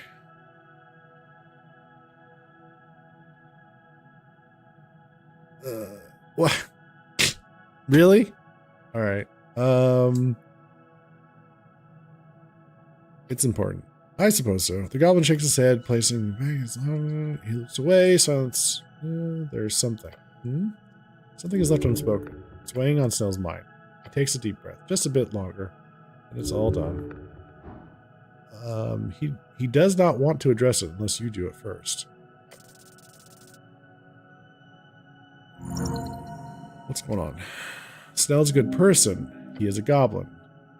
Yet you have seen some great integrity within him. That is not something you ever expect in such a crossing. You can trust him, and you understand it. What's he thinking about then? He's thinking of Earth. There's a lot unspoken about your encounter in the void. Let him speak. You're thinking about something. I am? Yes, I can tell. Let's talk about Earth. The goblin slowly closes his eyes, relaxing his posture. He is carrying it no longer. Yeah, I have to ask. I just had a brisk conversation with the man who personally slaughtered my entire race. Let me ask, what the fuck am I supposed to feel about that? That is a fair question. Oh, man. Yeah, one, for sure. I think you made your opinions very clear to his face, which is impressive, by the way. It's something only you will only learn in time. Feel appreciation, he let you live. I don't know, so. I'm not a goblin. I think you made your opinions very clear to his face, which is impressive. I figured I'm the only goblin alive who's actually going to get a chance to rage on the guy. Be ashamed to let that chance slip away, but he rubs his eyes. His brow furrows into scrunched mess as he adjusts his jacket. I don't know. Part of me hates that he got to me at all.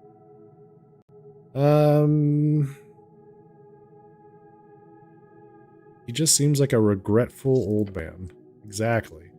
Something about that look in his eyes. I wouldn't expect that look in the eyes of someone with that kind of power, who had that kind of power, that he knew from the start that it was all just a gamble. I don't know how to even process that. And that's how all those gods went about it, following divine visions of whichever die roll had the greatest chance of success. It's insane. Yeah?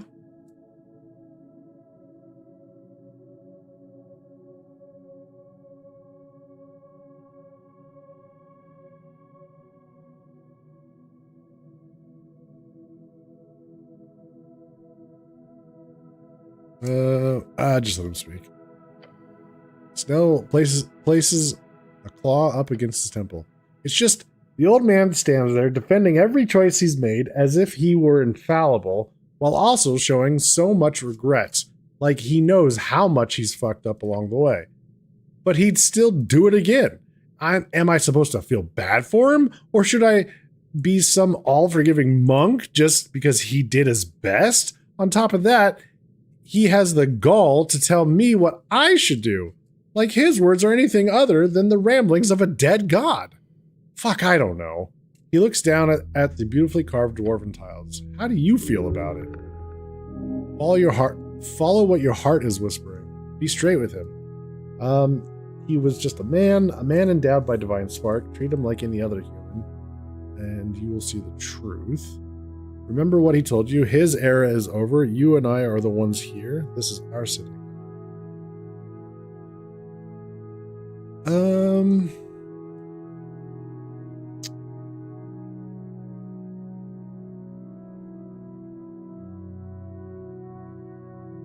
His era is over. You and I are the ones here. This is our city now. The goblin looks up. You would make an excellent leader of the halfways. You said it yourself. Everything changes after the election. It's a new world now. Earth is you would make an excellent leader of the halfways. Your comment forces him to a short laugh. I don't think anyone could live up to Sageleaf if she ever grows. Thanks. The goblin's eyes are full of contemplation. He will think about this conversation as much as he will about the one with your god. He's not so bad after everything. A goblin with good spirit might be exactly what the city needs. His tiny mind catches up quicker than you anticipated. In time, he will understand it. He might seek more knowledge from you then. Intensely voting. I did it! The dwarf at the front of the queue yells, his voice echoing out into the now almost empty temple chamber. I finally voted. I actually did it. Ha! He steps back from the ballot box, wiping sweat from his brow. The dwarf turns to look out over the chamber, tears streaming from his bloodshot eyes. I didn't think it would be so difficult. At least you've got one guy who cares as much about politics as you. With this gentleman done, you see nothing. You see nothing now. Nothing standing between you and your voice. Save your city now. Such a waste of time. Okay. The end of Election Day.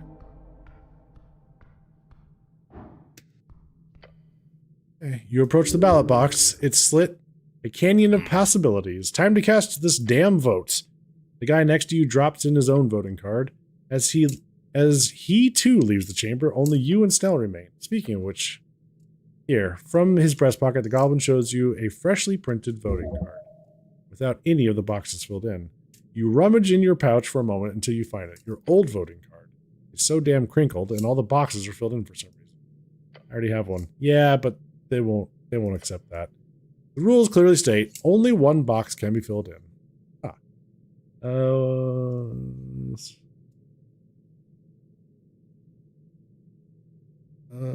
All right. Look at the new card. You see the Norvican stamp in the corner. The perch. It's official. The printing is a bit different from the card you received in the mail last week. It seems like the goblins must have ordered a new batch. You always think of everything, don't you? Oh yeah, I got an eye for detail. He holds up another card, looking just as fresh. I just snagged an extra when I took one for myself. Unceremoniously, Snell then drops his own voting card in the box. Huh? Done. A power move. Just like that? Wait, what? Just like that? What do you want? A fucking ritual? Song and dance? It's in the box. That's what matters. He is known for a long time what to put in his box. I guess I expected you to care a bit more. I guess it's not that good to vote. It's not that hard to vote after all.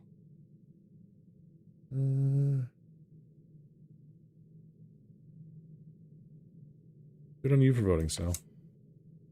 I wasn't gonna not after all this. Anyhow, it's your turn. Okay.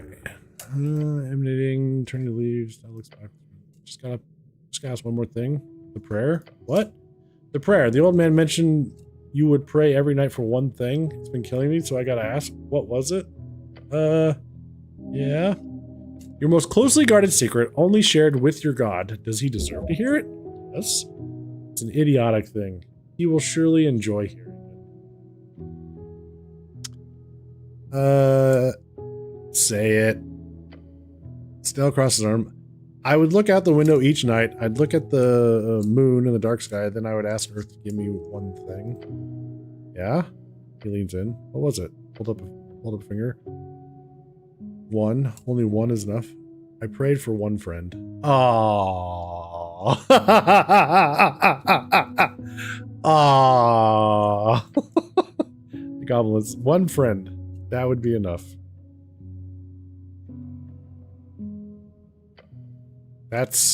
He gives you a shrug. That's not unreasonable.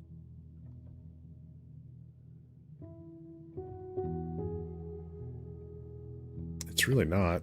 Your goblin companion laughs alongside you. He holds out a sharp claw.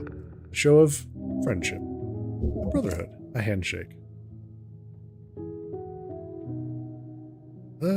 Shake it firmly.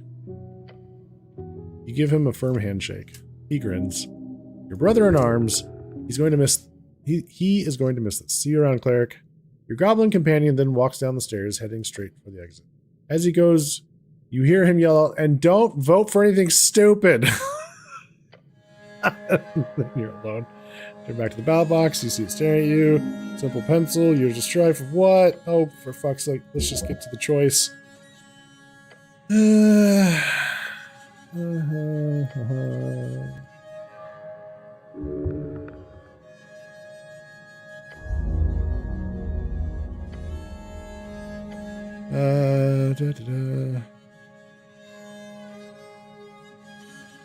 know exactly what to vote.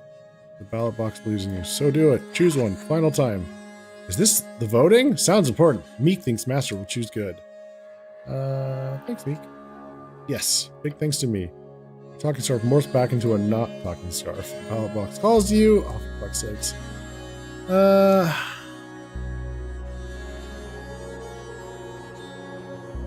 I'm going to vote for... Okay. Okie dokie.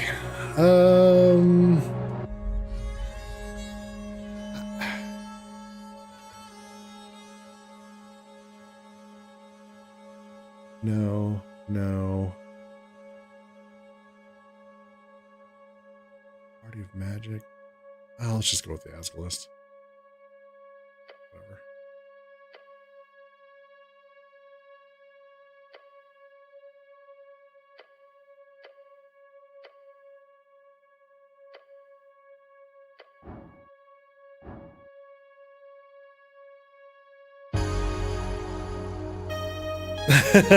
Yay, we put the voting card in. Hooray.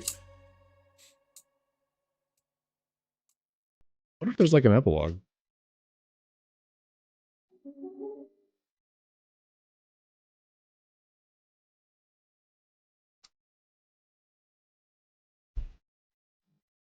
I think we did it.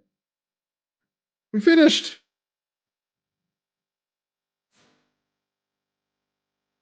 Well, what did you guys think?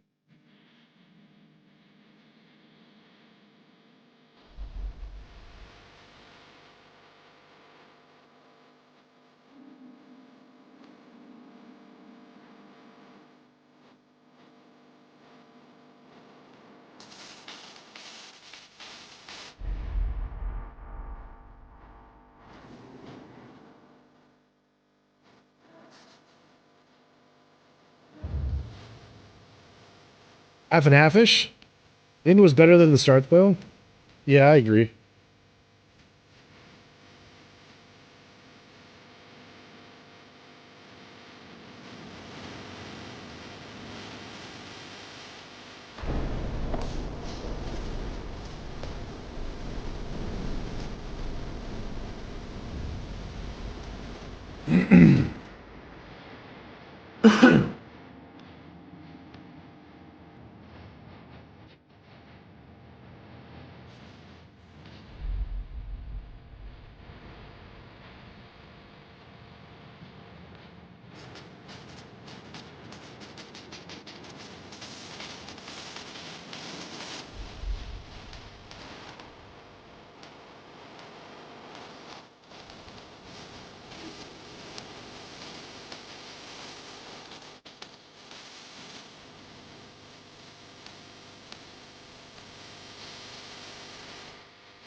You liked it?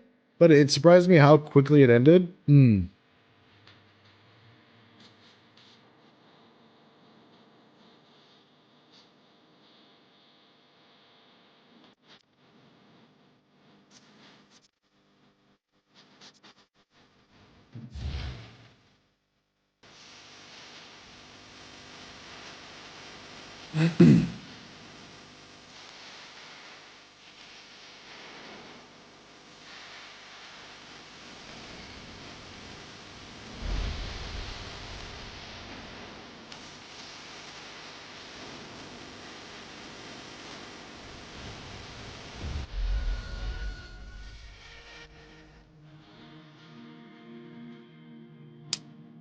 Shoot. What are we gonna play next?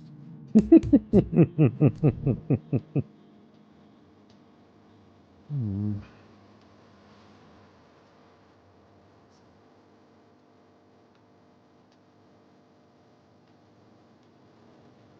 Yeah. Well, that's a good question.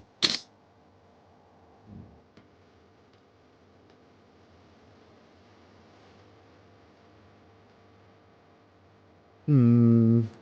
What about?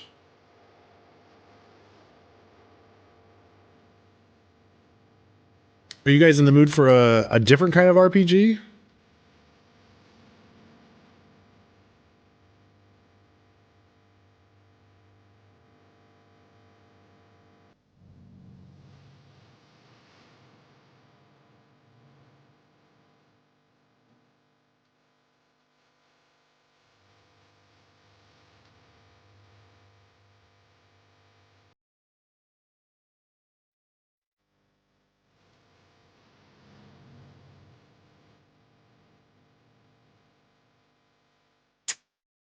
Um, I'm thinking of. I think we might start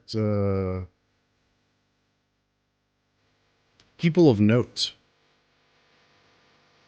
It's a musical RPG.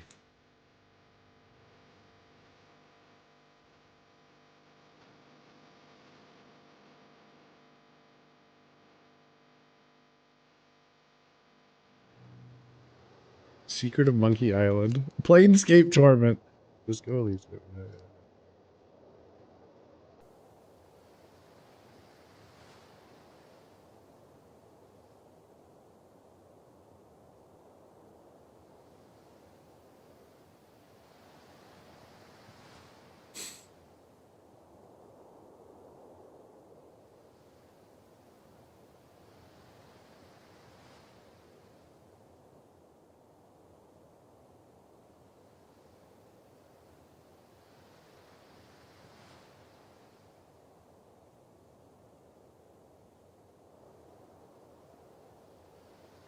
With that, we end today's lesson. It's been an honor to DM for you over the course of this adventure. Your cleric has been incredibly interesting to watch.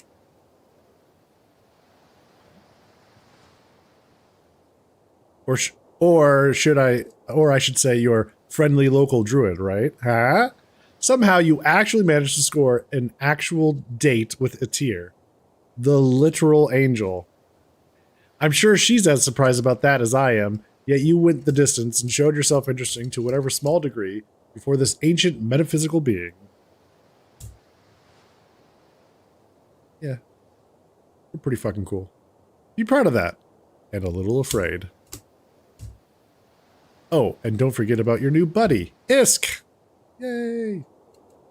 He will have to seek out terrifyingly powerful magic in order to bring back his dear wife. You think he can do it? Maybe you'll have to help him out. I'd be down for that. When it comes to Meek, you've obviously got a familiar for life. Though you better keep an eye out. That old master of his is definitely still around. Maybe you'll even get to have a chat with him at some point. Ruh-roh. Then there are questions surrounding those lost mines Askell was looking for. That sounded like a higher tier dungeon to me. Uh-huh. Maybe that strange key to nowhere has something to do with it. We'll just have to wait and see. If he decides to make another game, I'd be willing to play it. Ultimately, though, I am most intrigued by your encounter with Earth. You're going to score some heaven, hell yeah. For Snell, it was a meeting with the horrors of the past. For Atir, it was a reminder. The more she stays put, the faster everything around her spins. For the cleric, it must have made a lasting impression. One that will shape his future and the era to come. Speaking of which, with the election done, I feel like this campaign needs a time skip. Couple of months? Years? Oh, maybe we're not done. Norvik is heading into tumultuous times, but your wonderfully apolitical cleric will surely find himself at home in the chaos. I can't wait to see what you do next. Christopher Bodegard.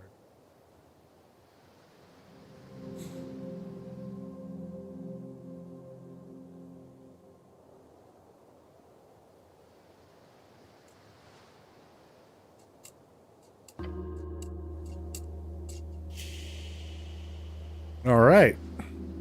We did it. Look at that.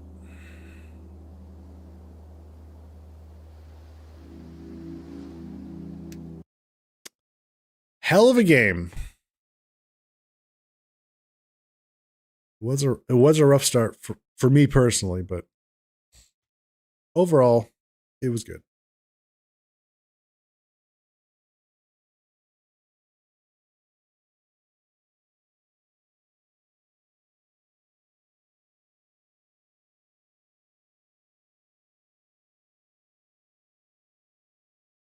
Because you know that fish will stick his head out of that bucket. I'll adore it, fish. Oh, goodness. Let's see.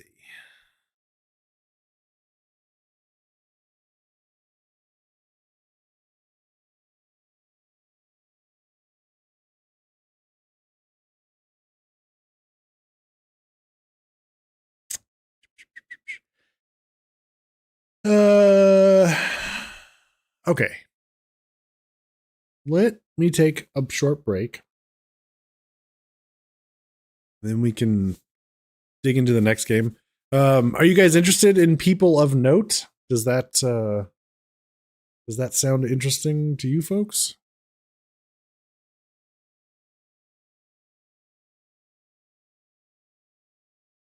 Turn-based RPG musical. Join Cadence as she recruits an ensemble of musicians on her quest for stardom.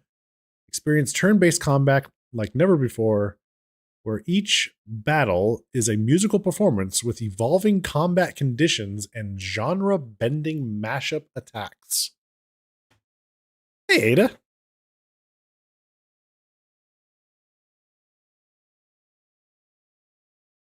All right, let's do it. All right, well, first we'll take a break. I need to get up and stretch my legs. What kind of you guys just want to listen to music, or do you guys want to play a game?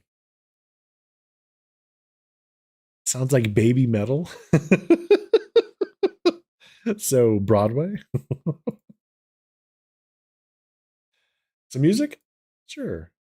Any particular kind of music? You just got back from Grandma's house for Mother's Day. Oh, nice, Ada. Hopefully you all had fun. How did it go?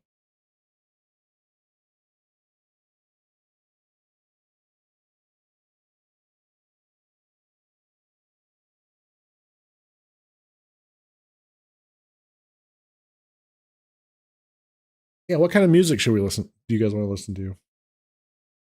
Anybody in the mood for something specific?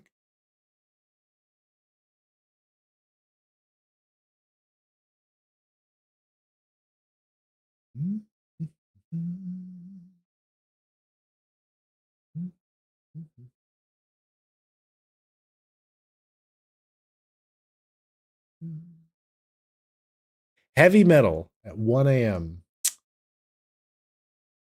Okay, that's a choice.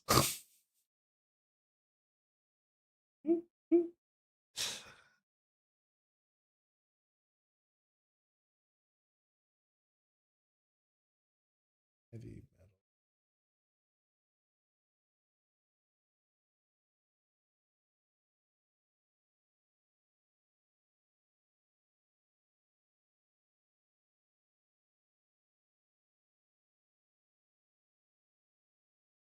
Something chilly? Oh, you weren't serious. Oh, okay. You were being sarcastic. Um,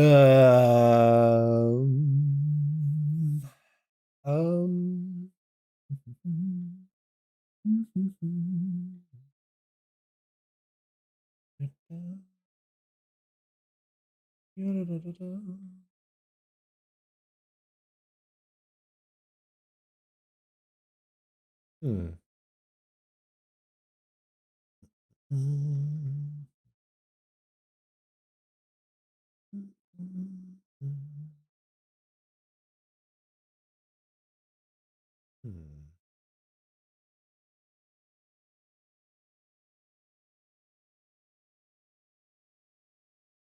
Second.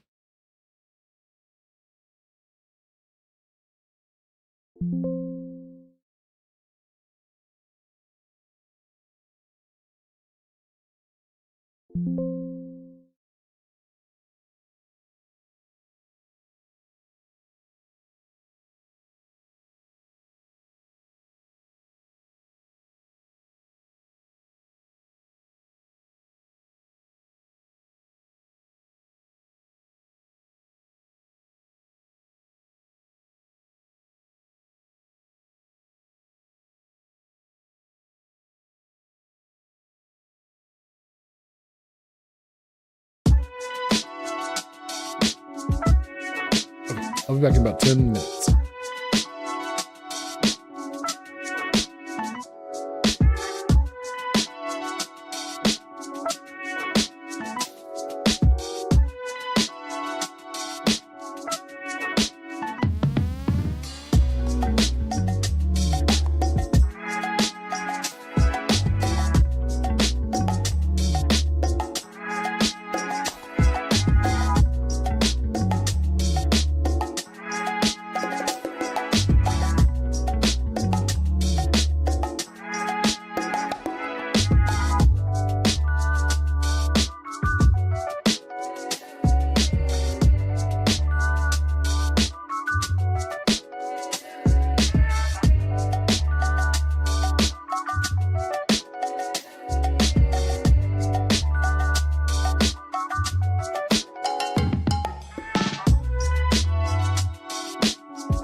Okay, I'm back. Thanks. How you doing, Shadow Mage?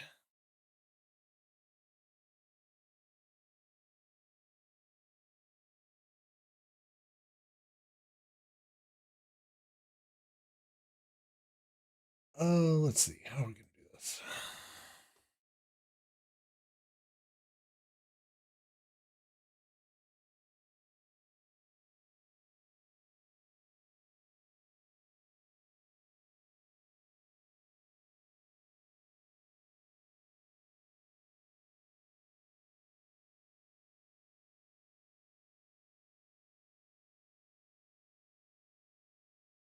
Okay.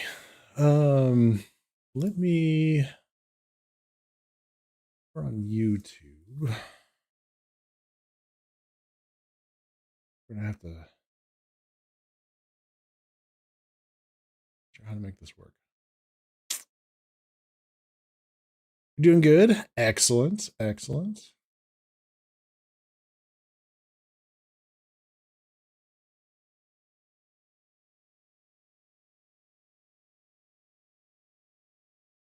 Finally got your document with some homebrew upgrades for the D&D 5e sorcerer finished up. Your group all play 5e and not 5.5. Sure, sure. Nice.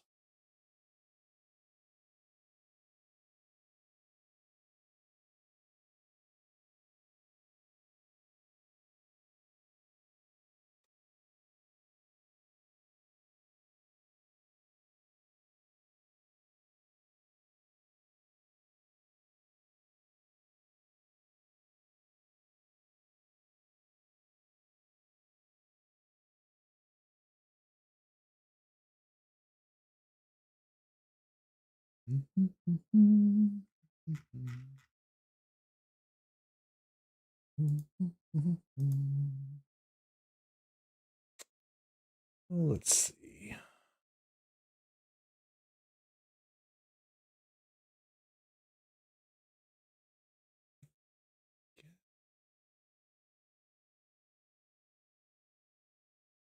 Let's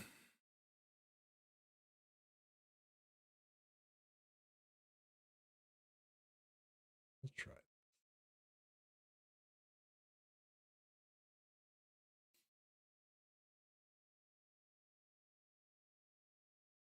What kind of sorcerer is it?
Be right back. Just a second.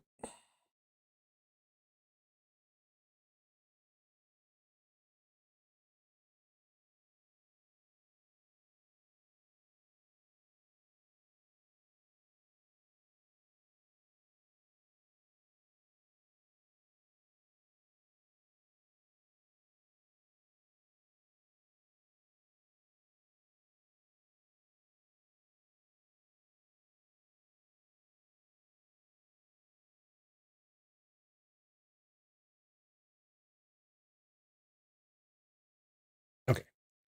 It's a base class, but part of the document is origin spell list tables for the subclasses. I didn't have them. Bring in line closer with Aberrant Mind and Clockwork Soul. Oh, okay.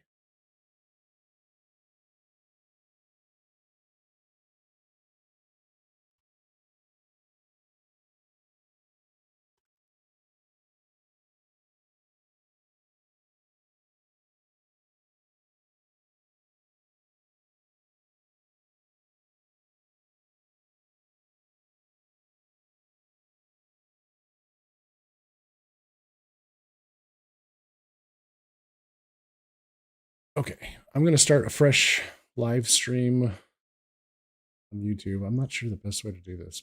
Might not be the best way, but